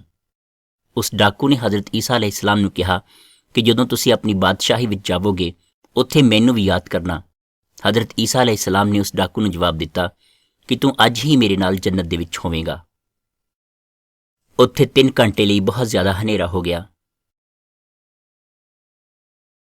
ਤੇ ਜਦੋਂ ਹਨੇਰਾ ਖਤਮ ਹੋ ਗਿਆ, ਇੱਕ ਸਿਪਾਹੀ ਨੇ ਆ ਕੇ ਹਜ਼ਰਤ ਈਸਾ ਅਲੈਹਿਸਲਾਮ ਦੀ ਪਸਲੀ ਦੇ ਵਿੱਚ ਨੇਜ਼ਾ ਮਾਰਿਆ, ਇਹ ਵੇਖਣ ਲਈ ਕਿ ਇਹ ਵਾਕਈ ਮਰ ਚੁੱਕਾ ਹੈ। ਫਿਰ ਕੌਮ ਦੇ ਵਿੱਚੋਂ ਇੱਕ ਨੇਕ ਬਜ਼ੁਰਗ ਆਇਆ ਤੇ ਉਹਨੇ ਕਚਹਿਰੀ ਦੇ ਹਾਕਮ ਕੋਲੋਂ ਹਜ਼ਰਤ ਈਸਾ ਅਲੈਹਿਸਲਾਮ ਦੀ ਲਾਸ਼ ਮੰਗੀ। ਹਾਕਮ ਨੇ ਉਹਨਾਂ ਨੂੰ ਲਾਸ਼ ਦੇ ਦਿੱਤੀ। ਉਹਨਾਂ ਨੇ ਲਾਸ਼ ਨੂੰ ਕੁਝ ਖੁਸ਼ਬੂ ਲਗਾ ਕੇ ਸਫੈਦ ਚਾਦਰ ਦੇ ਵਿੱਚ ਲਪੇਟ ਕੇ ਇੱਕ ਮਕਬਰੇ ਦੇ ਵਿੱਚ ਰੱਖ ਦਿੱਤਾ ਤੇ ਉਸ ਦੇ ਦਰਵਾਜ਼ੇ ਦੇ ਬਾਹਰ ਇੱਕ ਬਹੁਤ ਵੱਡਾ ਪੱਥਰ ਰੱਖ ਦਿੱਤਾ। ਹਜ਼ਰਤ ਈਸਾ ਅਲੈਹਿਸਲਾਮ ਦੇ ਮਰ ਜਾਣ ਤੋਂ 3 ਦਿਨ ਬਾਅਦ ਕੁਝ ਔਰਤਾਂ ਉਹਨਾਂ ਦੇ ਮਕਬਰੇ ਤੇ ਗਈਆਂ। ਉਹਨਾਂ ਨੇ ਜਦੋਂ ਜਾ ਕੇ ਵੇਖਿਆ ਤਾਂ ਮਕਬਰੇ ਦੇ ਦਰਵਾਜ਼ੇ ਤੋਂ ਪੱਥਰ ਹਟਿਆ ਹੋਇਆ ਸੀ। ਉਹ ਬਹੁਤ ਜ਼ਿਆਦਾ ਪਰੇਸ਼ਾਨ ਹੋਈਆਂ। ਜਦੋਂ ਝੁੱਕ ਕੇ ਵੇਖਿਆ ਤਾਂ ਲਾਸ਼ ਵੀ ਨਹੀਂ ਸੀ। ਫਰਿਸ਼ਤੇ ਉਹਨਾਂ ਕੋਲ ਆਏ ਤੇ ਉਹਨਾਂ ਪੁੱਛਿਆ ਕਿ ਤੁਸੀਂ ਜ਼ਿੰਦਾ ਨੂੰ ਕਬਰਸਤਾਨ ਵਿੱਚ ਲੱਭ ਰਹੀਆਂ ਹੋ, ਜ਼ਿੰਦਾ ਨੂੰ ਮੁਰਦਿਆਂ ਵਿੱਚ ਕਿਉਂ ਲੱਭ ਰਹੀਆਂ ਹੋ? ਇਹ ਸੁਣ ਕੇ ਉਹ ਔਰਤਾਂ ਹਜ਼ਰਤ ਈਸਾ ਦੇ ਚੇਲਿਆਂ ਕੋਲ ਦੌੜਦੀਆਂ ਹੋਈਆਂ ਗਈਆਂ। ਜਦੋਂ ਉਹਨਾਂ ਨੂੰ ਦੱਸਿਆ ਤਾਂ ਉਹ ਸਾਰੇ ਬਹੁਤ ਜ਼ਿਆਦਾ ਹੈਰਾਨ ਹੋਏ ਤੇ ਹਜ਼ਰਤ ਈਸਾ ਅਲੈਹਿਸਲਾਮ ਦੇ ਚੇਲਿਆਂ ਵਿੱਚੋਂ ਇੱਕ ਚੇਲਾ ਪਤਰਸ ਦੌੜਦਾ ਹੋਇਆ ਉਸ ਮਕਬਰੇ ਵਿੱਚ ਆਇਆ ਅਤੇ ਆ ਕੇ ਵੇਖਿਆ ਕਿ ਮਕਬਰਾ ਸੱਚਮੁੱਚ ਖਾਲੀ ਹੈ ਤਾਂ ਖੁਦ ਵੀ ਹੈਰਾਨ ਹੋ ਗਿਆ। ਹਜ਼ਰਤ ਈਸਾ ਅਲੈਹਿਸਲਾਮ ਫਿਰ ਆਪਣੇ ਚੇਲਿਆਂ ਨੂੰ ਜਿਹੜੇ ਬੰਦ ਕਮਰੇ ਵਿੱਚ ਸਨ ਉਹਨਾਂ ਨੂੰ ਮਿਲੇ ਤੇ ਚੇਲੇ ਡਰ ਗਏ ਤੇ ਹੈਰਾਨ ਹੋ ਗਏ। ਉਹਨਾਂ ਸੋਚਿਆ ਕਿ ਸ਼ਾਇਦ ਇਹ ਹਜ਼ਰਤ ਈਸਾ ਦੀ ਰੂਹ ਆ ਗਈ ਹੈ, ਪਰ ਹਜ਼ਰਤ ਈਸਾ ਅਲੈਹਿਸਲਾਮ ਨੇ ਉਹਨਾਂ ਨੂੰ ਕਿਹਾ ਕਿ ਡਰੋ ਨਹੀਂ, ਮੈਂ ਖੁਦ ਹਾਂ। ਤੁਸੀਂ ਮੈਨੂੰ ਚੈੱਕ ਕਰ ਸਕਦੇ ਹੋ, ਮੇਰੇ ਹੱਥਾਂ ਨੂੰ ਚੈੱਕ ਕਰ ਸਕਦੇ ਹੋ, ਮੇਰੇ ਜਿਸਮ ਨੂੰ ਹੱਥ ਲਾ ਕੇ ਟਟੋਲ ਕੇ ਚੈੱਕ ਕਰ ਸਕਦੇ ਹੋ। ਉਹ ਸੁਣ ਕੇ ਚੇਲੇ ਬੜੇ ਹੈਰਾਨ ਹੋਏ। ਹਜ਼ਰਤ ਈਸਾ ਅਲੈਹਿਸਲਾਮ ਨੇ ਉਹਨਾਂ ਨੂੰ ਕਿਹਾ ਕਿ ਤੁਸੀਂ ਇਹਨਾਂ ਗੱਲਾਂ ਬਾਰੇ ਤੌਰਾਤ ਵਿੱਚੋਂ, ਜ਼ਬੂਰ ਵਿੱਚੋਂ ਤੇ ਨਬੀਆਂ ਦੀਆਂ ਕਿਤਾਬਾਂ ਵਿੱਚੋਂ ਪੜ੍ਹ ਸਕਦੇ ਹੋ ਕਿ ਇਹਨਾਂ ਗੱਲਾਂ ਦਾ ਪੂਰਾ ਹੋਣਾ ਜ਼ਰੂਰੀ ਹੈ। ਫਿਰ ਹਜ਼ਰਤ ਈਸਾ ਅਲੈਹਿਸਲਾਮ ਨੇ ਚੇਲਿਆਂ ਦਾ ਜ਼ਹਿਨ ਖੁੱਲ੍ਹ ਗਿਆ ਤੇ ਉਹਨਾਂ ਨੇ ਇਹਨਾਂ ਗੱਲਾਂ ਨੂੰ ਵੇਖਿਆ, ਪੜ੍ਹਿਆ। ਉੱਥੇ ਇਹ ਸੀ ਕਿ ਇੱਕ ਦੁਨੀਆ ਦੇ ਗੁਨਾਹਾਂ ਦਾ ਸਜ਼ਾ ਤੋਂ ਛੁਟਕਾਰਾ ਦੇਣ ਵਾਲਾ ਆਵੇਗਾ। ਉਹ ਆਪਣੇ ਉੱਤੇ ਸਾਰੇ ਗੁਨਾਹ ਲੈ ਲਵੇਗਾ। ਉਹ ਮੁਰਦਿਆਂ ਵਿੱਚੋਂ ਤੀਸਰੇ ਦਿਨ ਜੀ ਉੱਠੇਗਾ। ਹਜ਼ਰਤ ਈਸਾ ਅਲੈਹਿਸਲਾਮ ਨੇ ਉਹਨਾਂ ਨੂੰ ਇਹ ਵੀ ਕਿਹਾ ਕਿ ਜਿੰਨੀ ਦੇਰ ਤੱਕ ਤੁਹਾਨੂੰ ਪਾਕ ਰੂਹ ਦੀ ਤਾਕਤ ਨਹੀਂ ਮਿਲਦੀ, ਤੁਸੀਂ ਇਸੇ ਸ਼ਹਿਰ ਵਿੱਚ ਰਹੋ। ਫਿਰ ਤੁਸੀਂ ਯਰੂਸ਼ਲਮ ਤੋਂ ਸ਼ੁਰੂ ਕਰਕੇ ਸਾਰੀਆਂ ਕੌਮਾਂ ਵਿੱਚ ਇਸ ਗੱਲ ਦਾ ਪ੍ਰਚਾਰ ਕਰੋ ਕਿ ਆਪਣੇ ਗੁਨਾਹਾਂ ਤੋਂ ਮਾਫੀ ਮੰਗੋ ਤੇ ਸਾਰੀਆਂ ਕੌਮਾਂ ਨੂੰ ਤੁਸੀਂ ਚੇਲੇ ਬਣਾਓ ਤੇ ਉਹਨਾਂ ਨੂੰ ਪਾਕ ਗੁਸਲ ਦਿਓ ਤੇ ਮੈਂ ਦੁਨੀਆ ਦੇ ਆਖਰ ਤੱਕ ਤੁਹਾਡੇ ਨਾਲ ਹਾਂ। ਇਸ ਤੋਂ ਬਾਅਦ ਹਜ਼ਰਤ ਈਸਾ ਅਲੈਹਿਸਲਾਮ ਆਪਣੀ ਚੇਲਿਆਂ ਦੇ ਨਾਲ ਸ਼ਹਿਰ ਦੇ ਬਾਹਰ ਇੱਕ ਪਹਾੜ ਉੱਤੇ ਗਏ ਤੇ ਉੱਥੇ ਉਹਨਾਂ ਨੇ ਵੇਖਿਆ ਕਿ ਅਚਾਨਕ ਇੱਕ ਬਦਲੀ ਉਹਨਾਂ ਉੱਤੇ ਆ ਕੇ ਠਹਿਰ ਗਈ। ਹਜ਼ਰਤ ਈਸਾ ਅਲੈਹਿਸਲਾਮ ਉਸ ਬਦਲੀ ਵੱਲ ਨੂੰ ਉੱਠ ਗਏ ਉਹਨਾਂ ਦੇ ਚੇਲੇ ਲਗਾਤਾਰ ਅਸਮਾਨ ਵੱਲ ਵੇਖ ਰਹੇ ਸਨ। 2 ਫਰਿਸ਼ਤੇ ਉਹਨਾਂ ਕੋਲ ਆ ਕੇ ਖੜੇ ਹੋ ਗਏ। ਉਹਨਾਂ ਨੇ ਚੇਲਿਆਂ ਨੂੰ ਕਿਹਾ ਕਿ ਹੇ ਮਰਦੋ, ਤੁਸੀਂ ਅਸਮਾਨ ਦੀ ਤਰਫ ਕੀ ਵੇਖਦੇ ਹੋ? ਜਿਸ ਤਰ੍ਹਾਂ ਤੁਸੀਂ ਹਜ਼ਰਤ ਈਸਾ ਅਲੈਹਿਸਲਾਮ ਨੂੰ ਅਸਮਾਨ ਦੀ ਤਰਫ ਜਾਂਦਿਆਂ ਵੇਖਿਆ ਹੈ, ਇਸੇ ਤਰ੍ਹਾਂ ਤੁਸੀਂ ਫਿਰ ਉਹਨਾਂ ਨੂੰ ਵਾਪਸ ਆਉਂਦਿਆਂ ਵੀ ਵੇਖੋਗੇ। ਹਜ਼ਰਤ ਈਸਾ ਅਲੈਹਿਸਲਾਮ ਦੇ ਅੱਲਾ ਦੇ ਕੋਲ ਜਾਣ ਤੋਂ 10 ਦਿਨ ਬਾਅਦ ਉਹਨਾਂ ਦੇ ਮੰਨਣ ਵਾਲੇ ਇੱਕ ਘਰ ਵਿੱਚ ਇਕੱਠੇ ਹੋਏ, ਜਿਵੇਂ ਕਿ ਉਹਨਾਂ ਨੂੰ ਕਿਹਾ ਗਿਆ ਸੀ। ਉਹਨਾਂ ਨੇ ਕੁਝ ਆਵਾਜ਼ਾਂ ਸੁਣੀਆਂ, ਜਿਵੇਂ ਕਿ ਤੂਫਾਨ ਆ ਗਿਆ ਹੋਵੇ ਜਾਂ ਬੱਦਲਾਂ ਦੀ ਗੜਗੜਾਹਟ। ਉਸ ਤੋਂ ਬਾਅਦ ਅੱਗ ਦੀਆਂ ਲਪਟਾਂ ਆਈਆਂ, ਜਿਹੜੀਆਂ ਉਹਨਾਂ 'ਤੇ ਆ ਕੇ ਖੜੀਆਂ ਹੋ ਗਈਆਂ, ਅਤੇ ਉਹਨਾਂ ਨੂੰ ਇਸ ਤਰ੍ਹਾਂ ਲੱਗਿਆ ਜਿਵੇਂ ਉਹਨਾਂ ਅੰਦਰ ਪਾਕ ਰੂਹ ਭਰ ਗਈ ਹੋਵੇ, ਅਤੇ ਉਹ ਪਾਕ ਰੂਹ ਉਹਨਾਂ ਨੂੰ ਬੋਲਣ ਲਈ ਮਜਬੂਰ ਕਰ ਰਹੀ ਹੋਵੇ। ਉਹ ਸਾਰੇ ਅਲੱਗ-ਅਲੱਗ ਭਾਸ਼ਾਵਾਂ ਵਿੱਚ ਅੱਲਾ ਦੇ ਗੁਣ ਗਾਉਣ ਲੱਗੇ। ਉਹਨਾਂ ਨੂੰ ਅਲੱਗ-ਅਲੱਗ ਬੋਲੀਆਂ ਬੋਲਦੇ ਵੇਖ ਕੇ ਉੱਥੇ ਦੇ ਲੋਕ ਗੱਲਾਂ ਕਰਨ ਲੱਗੇ ਕਿ ਜਿਹੜੇ ਇਲਾਕੇ ਤੋਂ ਅਸੀਂ ਆਏ ਹਾਂ, ਇਹ ਉੱਥੇ ਦੀ ਬੋਲੀ ਬੋਲਦੇ ਹਨ। ਇਹ ਕਿਵੇਂ ਹੋ ਸਕਦਾ ਹੈ? ਕਿੰਨੇ ਅਚੰਭੇ ਦੀ ਗੱਲ ਹੈ। ਕੁਝ ਮਜ਼ਾਕ ਉਡਾਉਣ ਲੱਗ ਪਏ ਅਤੇ ਕਹਿਣ ਲੱਗੇ ਕਿ ਇਹ ਤਾਂ ਬੋਲ ਰਹੇ ਹਨ ਕਿਉਂਕਿ ਇਹਨਾਂ ਨੇ ਸ਼ਰਾਬ ਪੀਤੀ ਹੋਈ ਹੈ। ਫਿਰ ਪਤਰਸ, ਜਿਹੜਾ ਕਿ ਹਜ਼ਰਤ ਈਸਾ ਦੇ ਚੇਲਿਆਂ ਵਿੱਚੋਂ ਇੱਕ ਸੀ, ਇਹ ਸੁਣ ਕੇ ਅੱਗੇ ਆਇਆ ਅਤੇ ਕਹਿਣ ਲੱਗਾ ਕਿ ਇਹਨਾਂ ਨੇ ਸ਼ਰਾਬ ਨਹੀਂ ਪੀਤੀ ਹੋਈ, ਕਿਉਂਕਿ ਹਾਲੇ ਸਿਰਫ ਸਵੇਰ ਦੇ 9 ਵਜੇ ਹਨ, ਪਰ ਇਹ ਉਹੀ ਕਰ ਰਹੇ ਹਨ ਜਿਸ ਦਾ ਇਹਨਾਂ ਨੂੰ ਵਾਅਦਾ ਕੀਤਾ ਗਿਆ ਸੀ। ਇਸ ਤੋਂ ਬਾਅਦ ਪਤਰਸ ਨੇ ਉਹਨਾਂ ਨੂੰ ਕਿਹਾ ਕਿ ਈਸਾ ਅਲੈਹਿਸਲਾਮ ਅੱਲਾ ਦੇ ਬੰਦੇ ਸਨ ਅਤੇ ਅੱਲਾ ਨੇ ਉਹਨਾਂ ਨੂੰ ਮੁਜਜ਼ੇ ਅਤੇ ਚਮਤਕਾਰ ਦੇ ਕੇ ਭੇਜਿਆ ਸੀ, ਪਰ ਤੁਸੀਂ ਕੁਝ ਜਿਹੜੇ ਇਬਰਾਹੀਮ ਦੀ ਔਲਾਦ ਵਿੱਚੋਂ ਨਹੀਂ ਸਨ, ਤੁਸੀਂ ਉਹਨਾਂ ਦੇ ਨਾਲ ਮਿਲ ਕੇ ਈਸਾ ਅਲੈਹਿਸਲਾਮ ਨੂੰ ਸੂਲੀ 'ਤੇ ਚੜ੍ਹਾ ਦਿੱਤਾ, ਪਰ ਅੱਲਾ ਨੇ ਈਸਾ ਅਲੈਹਿਸਲਾਮ ਨੂੰ ਦੁਬਾਰਾ ਜ਼ਿੰਦਾ ਕਰ ਦਿੱਤਾ। ਇਹ ਸਾਰਾ ਕੁਝ ਅਸੀਂ ਆਪਣੀਆਂ ਅੱਖਾਂ ਨਾਲ ਵੇਖਿਆ ਅਤੇ ਇਹ ਵੀ ਵੇਖਿਆ ਕਿ ਉਹ ਦੁਬਾਰਾ ਜ਼ਿੰਦਾ ਹੋਏ ਅਤੇ ਹੁਣ ਉਹ ਜੰਨਤ ਦੇ ਵਿੱਚ ਅੱਲਾ ਦੇ ਸੱਜੇ ਹੱਥ ਬੈਠੇ ਹਨ। ਅੱਜ ਦੇ ਦਿਨ ਅੱਲਾ ਨੇ ਹਜ਼ਰਤ ਈਸਾ ਅਲੈਹਿਸਲਾਮ ਨੂੰ ਹਰ ਕੌਮ ਦਾ ਬਾਦਸ਼ਾਹ ਅਤੇ ਗੁਨਾਹਾਂ ਦੀ ਸਜ਼ਾ ਤੋਂ ਛੁਟਕਾਰਾ ਦੇਣ ਵਾਲਾ ਬਣਾ ਦਿੱਤਾ। ਇਹ ਸੁਣ ਕੇ ਉਹਨਾਂ ਲੋਕਾਂ ਦੇ ਦਿਲ ਦੇ ਅੰਦਰ ਇੱਕ ਗੱਲ ਖੁੱਭੀ ਅਤੇ ਉਹਨਾਂ ਨੇ ਪੁੱਛਿਆ ਕਿ ਅਸੀਂ ਕੀ ਕਰੀਏ? ਪਤਰਸ ਕਹਿੰਦਾ ਕਿ ਤੁਸੀਂ ਮਾफ़ੀ ਮੰਗੋ ਅੱਲਾ ਤੋਂ ਅਤੇ ਤੋਬਾ ਕਰੋ ਅਤੇ ਪਾਕ ਗੁਸਲ ਲਵੋ ਈਸਾ ਅਲੈਹਿਸਲਾਮ ਦੇ ਮੁਤਾਬਿਕ। ਅਜਿਹਾ ਕਰਨ ਨਾਲ ਤੁਹਾਨੂੰ ਪਾਕ ਰੂਹ ਦਾ ਤੋਹਫਾ ਮਿਲੇਗਾ। ਉਹਨਾਂ ਲੋਕਾਂ ਨੇ ਅਜਿਹਾ ਹੀ ਕੀਤਾ ਅਤੇ ਇਸ ਦਿਨ 3000 ਲੋਕ ਹਜ਼ਰਤ ਈਸਾ ਅਲੈਹਿਸਲਾਮ ਦੇ ਮੰਨਣ ਵਾਲੇ ਬਣੇ। ਇਸ ਤਰ੍ਹਾਂ ਉਹ ਇਕੱਠੇ ਹੋਣ ਲੱਗੇ ਅਤੇ ਉਹਨਾਂ ਨੇ ਹਜ਼ਰਤ ਈਸਾ ਅਲੈਹਿਸਲਾਮ ਦੀ ਯਾਦਗਾਰ ਦੇ ਵਿੱਚ ਇਕੱਠੇ ਖਾਣਾ ਖਾਧਾ। ਉਹ ਹਜ਼ਰਤ ਈਸਾ ਦੀਆਂ ਸਿੱਖਿਆਵਾਂ ਨੂੰ ਸੁਣਨ ਲੱਗੇ ਅਤੇ ਉਹਨਾਂ ਦਾ ਵੀ ਯਕੀਨ ਹੋਰ ਵੀ ਪੱਕਾ ਹੋ ਗਿਆ। ਹਜ਼ਰਤ ਈਸਾ ਅਲੈਹਿਸਲਾਮ ਦੇ ਮੰਨਣ ਵਾਲੇ ਕਈ ਥਾਵਾਂ ਉੱਤੇ ਫੈਲ ਗਏ ਤਾਂ ਜੋ ਉਹਨਾਂ ਦੀਆਂ ਦਿੱਤੀਆਂ ਸਿੱਖਿਆਵਾਂ ਨੂੰ ਧਰਤੀ ਉੱਤੇ ਫੈਲਾ ਸਕਣ। ਇਹ ਕਹਾਣੀ ਉਹਨਾਂ ਵਿੱਚੋਂ ਹੀ 2 ਵਿਅਕਤੀਆਂ ਪਾਲੂਸ ਅਤੇ ਸਿਲਾਸ ਬਾਰੇ ਹੈ। ਪਾਲੂਸ ਅਤੇ ਸਿਲਾਸ ਹਜ਼ਰਤ ਈਸਾ ਅਲੈਹਿਸਲਾਮ ਦੇ ਸੁਨੇਹੇ ਨੂੰ ਫੈਲਾਉਣ ਲਈ ਰਵਾਨਾ ਹੋਏ। ਕਾਫੀ ਸਮਾਂ ਚੱਲਣ ਤੋਂ ਬਾਅਦ ਉਹ ਇੱਕ ਸ਼ਹਿਰ ਵਿੱਚ ਪੁੱਜੇ ਜਿਸ ਦੇ ਪਿਛਲੇ ਪਾਸੇ ਪਾਣੀ ਸੀ। ਉੱਥੇ ਉਹਨਾਂ ਨੇ ਔਰਤਾਂ ਦੇ ਇੱਕ ਸਮੂਹ ਨੂੰ ਸੰਬੋਧਨ ਕੀਤਾ ਅਤੇ ਹਜ਼ਰਤ ਈਸਾ ਦੀਆਂ ਸਿੱਖਿਆਵਾਂ ਦੀ ਜਾਣਕਾਰੀ ਦਿੱਤੀ। ਉਹਨਾਂ ਔਰਤਾਂ ਵਿੱਚੋਂ ਇੱਕ ਅਮੀਰ ਔਰਤ ਅੱਗੇ ਵਧੀ ਅਤੇ ਪਾਲੂਸ ਅਤੇ ਸਿਲਾਸ ਨੂੰ ਮਿਲੀ। ਉਸਨੇ ਪਾਲੂਸ ਅਤੇ ਸਿਲਾਸ ਦੀਆਂ ਗੱਲਾਂ ਉੱਤੇ ਯਕੀਨ ਕੀਤਾ ਅਤੇ ਉਸ ਔਰਤ ਅਤੇ ਉਸ ਦੇ ਪਰਿਵਾਰ ਨੇ ਪਾਕ ਗੁਸਲ ਲਿਆ। ਉਸ ਔਰਤ ਨੇ ਪਾਲੂਸ ਅਤੇ ਸਿਲਾਸ ਨੂੰ ਆਪਣੇ ਘਰ ਦਾਵਤ 'ਤੇ ਬੁਲਾਇਆ ਅਤੇ ਉੱਥੇ ਰਹਿਣ ਲਈ ਕਿਹਾ। ਉਹ ਉੱਥੇ ਕਾਫੀ ਸਮਾਂ ਰੁਕੇ। ਉਸ ਸ਼ਹਿਰ ਵਿੱਚ ਇੱਕ ਗੁਲਾਮ ਲੜਕੀ ਸੀ ਜਿਸ ਉੱਪਰ ਇੱਕ ਬੁਰੇ ਜਿੰਨ ਦਾ ਅਸਰ ਸੀ, ਜਿਸ ਕਰਕੇ ਉਹ ਲੋਕਾਂ ਨੂੰ ਉਹਨਾਂ ਦਾ ਭਵਿੱਖ ਦੱਸਿਆ ਕਰਦੀ ਸੀ। ਉਸ ਲੜਕੀ ਦੇ ਮਾਲਿਕ ਇਸ ਦੇ ਉਸ ਹੁਨਰ ਨੂੰ ਆਪਣੇ ਪੈਸੇ ਕਮਾਉਣ ਦਾ ਸਾਧਨ ਬਣਾਈ ਬੈਠੇ ਸਨ। ਜਦੋਂ ਉਸ ਲੜਕੀ ਨੇ ਪਾਲੂਸ ਅਤੇ ਸਿਲਾਸ ਨੂੰ ਵੇਖਿਆ ਤਾਂ ਉਹ ਉੱਚੀ ਬੋਲਣ ਲੱਗ ਪਈ ਕਿ ਇਹ 2 ਅੱਲਾ ਦੇ ਪਿਆਰੇ ਹਨ ਜੋ ਲੋਕਾਂ ਨੂੰ ਗੁਨਾਹਾਂ ਤੋਂ ਆਜ਼ਾਦੀ ਪਾਉਣ ਦਾ ਰਸਤਾ ਦੱਸਣਗੇ। ਉਸ ਲੜਕੀ ਨੇ ਲਗਾਤਾਰ ਪਾਲੂਸ ਅਤੇ ਸਿਲਾਸ ਦਾ ਪਿੱਛਾ ਕੀਤਾ। ਅੰਤ ਵਿੱਚ ਪਾਲੂਸ ਉਸ ਲੜਕੀ ਕੋਲੋਂ ਖਿੱਚ ਗਿਆ ਅਤੇ ਉਸਨੇ ਜਿੰਨ ਨੂੰ ਕਿਹਾ ਕਿ ਮੈਂ ਤੈਨੂੰ ਹੁਕਮ ਦਿੰਦਾ ਹਾਂ ਕਿ ਹਜ਼ਰਤ ਈਸਾ ਦੇ ਸਦਕੇ ਇਸ ਲੜਕੀ ਨੂੰ ਛੱਡ ਦੇ। ਤਾਂ ਉਹ ਬੁਰਾ ਜਿੰਨ ਉਸ ਲੜਕੀ ਕੋਲੋਂ ਦੂਰ ਚਲਾ ਗਿਆ ਅਤੇ ਉਹ ਲੜਕੀ ਫਿਰ ਠੀਕ ਹੋ ਗਈ। ਜਦੋਂ ਇਸ ਗੱਲ ਦਾ ਉਸ ਲੜਕੀ ਦੇ ਮਾਲਕਾਂ ਨੂੰ ਪਤਾ ਲੱਗਿਆ ਤਾਂ ਉਹ ਬਹੁਤ ਨਾਰਾਜ਼ ਹੋਏ, ਕਿਉਂਕਿ ਹੁਣ ਉਹ ਉਸ ਲੜਕੀ ਦੁਆਰਾ ਹੋਰ ਪੈਸੇ ਨਹੀਂ ਕਮਾ ਸਕਦੇ ਸਨ। ਕਿਹਾ ਕਿ ਵੇਖੋ, ਇਹ ਪਾਲੂਸ ਅਤੇ ਸਿਲਾਸ ਲੋਕਾਂ ਨੂੰ ਅਜਿਹੀਆਂ ਸਿੱਖਿਆਵਾਂ ਦੇ ਰਹੇ ਹਨ ਜੋ ਅੱਗੇ ਨੂੰ ਸਾਡੇ ਲਈ ਮੁਸੀਬਤ ਬਣ ਸਕਦੀਆਂ ਹਨ। ਅਜਿਹੀ ਮੁਸੀਬਤ ਆਮ ਨਹੀਂ ਆਉਂਦੀ। ਪੁਲਿਸ ਨੇ ਪਾਲੂਸ ਅਤੇ ਸਿਲਾਸ ਨੂੰ ਗ੍ਰਿਫਤਾਰ ਕਰਕੇ ਜੇਲ੍ਹ ਵਿੱਚ ਬੰਦ ਕਰ ਦਿੱਤਾ। ਪੁਲਿਸ ਨੇ ਉਹਨਾਂ ਦੇ ਹੱਥਾਂ ਨੂੰ ਜ਼ੰਜੀਰਾਂ ਨਾਲ ਜਕੜ ਕੇ ਉਹਨਾਂ ਨੂੰ ਜੇਲ੍ਹ ਦੇ ਸਭ ਤੋਂ ਪਿੱਛੇ ਵਾਲੇ ਕਮਰੇ ਵਿੱਚ ਕੈਦ ਕਰ ਦਿੱਤਾ। ਉੱਥੇ ਪਾਲੂਸ ਅਤੇ ਸਿਲਾਸ ਨੇ ਅੱਲਾ ਦੀ ਤਾਰੀਫ ਵਿੱਚ ਗੀਤ ਗਾਇਆ ਅਤੇ ਬਾਕੀ ਕੈਦੀਆਂ ਨੇ ਇਸ ਗੀਤ ਨੂੰ ਸੁਣਿਆ। ਉਸੇ ਰਾਤ ਇੱਕ ਭੂਚਾਲ ਆਇਆ ਜਿਸ ਨਾਲ ਧਰਤੀ ਕੰਬੀ ਅਤੇ ਜੇਲ੍ਹ ਦੇ ਸਾਰੇ ਦਰਵਾਜ਼ੇ ਆਪਣੇ ਆਪ ਖੁੱਲ੍ਹ ਗਏ। ਜਦੋਂ ਜੇਲਰ ਨੇ ਇਹ ਵੇਖਿਆ ਤਾਂ ਉਸ ਨੂੰ ਲੱਗਿਆ ਕਿ ਸਾਰੇ ਕੈਦੀ ਭੱਜ ਗਏ ਹਨ। ਉਹ ਸਜ਼ਾ ਤੋਂ ਬਚਣ ਦਾ ਮਾਰਾ ਆਪਣੀ ਤਲਵਾਰ ਨਾਲ ਆਪਣੇ ਆਪ ਨੂੰ ਮਾਰਨ ਹੀ ਲੱਗਿਆ ਸੀ ਕਿ ਪੌਲੁਸ ਨੇ ਉਸ ਨੂੰ ਕਿਹਾ ਕਿ ਰੁਕੋ, ਅਸੀਂ ਇੱਥੇ ਹੀ ਹਾਂ। ਤਾਂ ਜੇਲਰ ਉਹਨਾਂ ਦੇ ਕਦਮਾਂ ਵਿੱਚ ਗਿਰ ਗਿਆ ਅਤੇ ਕਿਹਾ ਕਿ ਕਿਰਪਾ ਕਰਕੇ ਮੈਨੂੰ ਗੁਨਾਹਾਂ ਦੀ ਸਜ਼ਾ ਤੋਂ ਆਜ਼ਾਦੀ ਪਾਉਣ ਦਾ ਰਸਤਾ ਦੱਸੋ। ਪੌਲੁਸ ਤੇ ਸਿਲਾਸ ਨੇ ਕਿਹਾ ਕਿ ਤੁਸੀਂ ਹਜ਼ਰਤ ਈਸਾ ਅਲੈਹਿਸਲਾਮ ਉੱਤੇ ਯਕੀਨ ਰੱਖੋ, ਇਹੀ ਗੁਨਾਹਾਂ ਦੀ ਸਜ਼ਾ ਤੋਂ ਆਜ਼ਾਦੀ ਪਾਉਣ ਦਾ ਇੱਕ ਤਰੀਕਾ ਹੈ। ਤਾਂ ਉਹ ਜੇਲਰ ਪੌਲੁਸ ਅਤੇ ਸਿਲਾਸ ਨੂੰ ਆਪਣੇ ਘਰ ਲੈ ਗਿਆ, ਜਿੱਥੇ ਪੌਲੁਸ ਤੇ ਸਿਲਾਸ ਨੇ ਉਹਨਾਂ ਦੇ ਪਰਿਵਾਰ ਨੂੰ ਹਜ਼ਰਤ ਈਸਾ ਦੀਆਂ ਸਿੱਖਿਆਵਾਂ ਦੱਸੀਆਂ। ਉਸ ਦੇ ਪਰਿਵਾਰ ਨੇ ਉਹਨਾਂ ਉੱਪਰ ਯਕੀਨ ਕੀਤਾ। ਫਿਰ ਜੇਲਰ ਅਤੇ ਉਸ ਦੇ ਪਰਿਵਾਰ ਨੇ ਪਾਕ ਕੁਸਲ ਲਿਆ, ਜਿਸ ਤੋਂ ਬਾਅਦ ਜੇਲਰ ਨੇ ਉਹਨਾਂ ਨੂੰ ਖਾਣਾ ਖਿਲਾਇਆ। ਹੁਣ ਉਹ ਸਾਰੇ ਬਹੁਤ ਖੁਸ਼ ਸਨ, ਕਿਉਂਕਿ ਉਹ ਸਾਰੇ ਅੱਲਾਹ 'ਤੇ ਯਕੀਨ ਕਰਨ ਲੱਗ ਪਏ ਸਨ। ਇਸ ਤੋਂ ਬਾਅਦ ਦੂਸਰੇ ਦਿਨ ਸਵੇਰ ਨੂੰ ਸ਼ਹਿਰ ਦੇ ਲੀਡਰ ਨੇ ਹੁਕਮ ਦਿੱਤਾ ਕਿ ਇਹਨਾਂ ਨੂੰ ਆਜ਼ਾਦ ਕਰ ਦਿਓ। ਜੇਲਰ ਨੇ ਉਹਨਾਂ ਨੂੰ ਦੱਸਿਆ ਕਿ ਮੈਨੂੰ ਤੁਹਾਡੀ ਰਿਹਾਈ ਦਾ ਹੁਕਮ ਮਿਲਿਆ ਹੈ, ਤੁਸੀਂ ਹੁਣ ਜਾ ਸਕਦੇ ਹੋ। ਪੌਲੁਸ ਤੇ ਸਿਲਾਸ ਸ਼ਹਿਰ ਛੱਡਣ ਤੋਂ ਪਹਿਲਾਂ ਉਸ ਅਮੀਰ ਔਰਤ ਦੇ ਘਰ ਕੋਲ ਰੁਕੇ ਅਤੇ ਉੱਥੇ ਉਹਨਾਂ ਲੋਕਾਂ ਨੂੰ ਹੌਸਲਾ ਦਿੱਤਾ ਜਿਹੜੇ ਲੋਕ ਪੌਲੁਸ ਅਤੇ ਸਿਲਾਸ ਦੀਆਂ ਗੱਲਾਂ ਉੱਤੇ ਯਕੀਨ ਕਰ ਚੁੱਕੇ ਸਨ।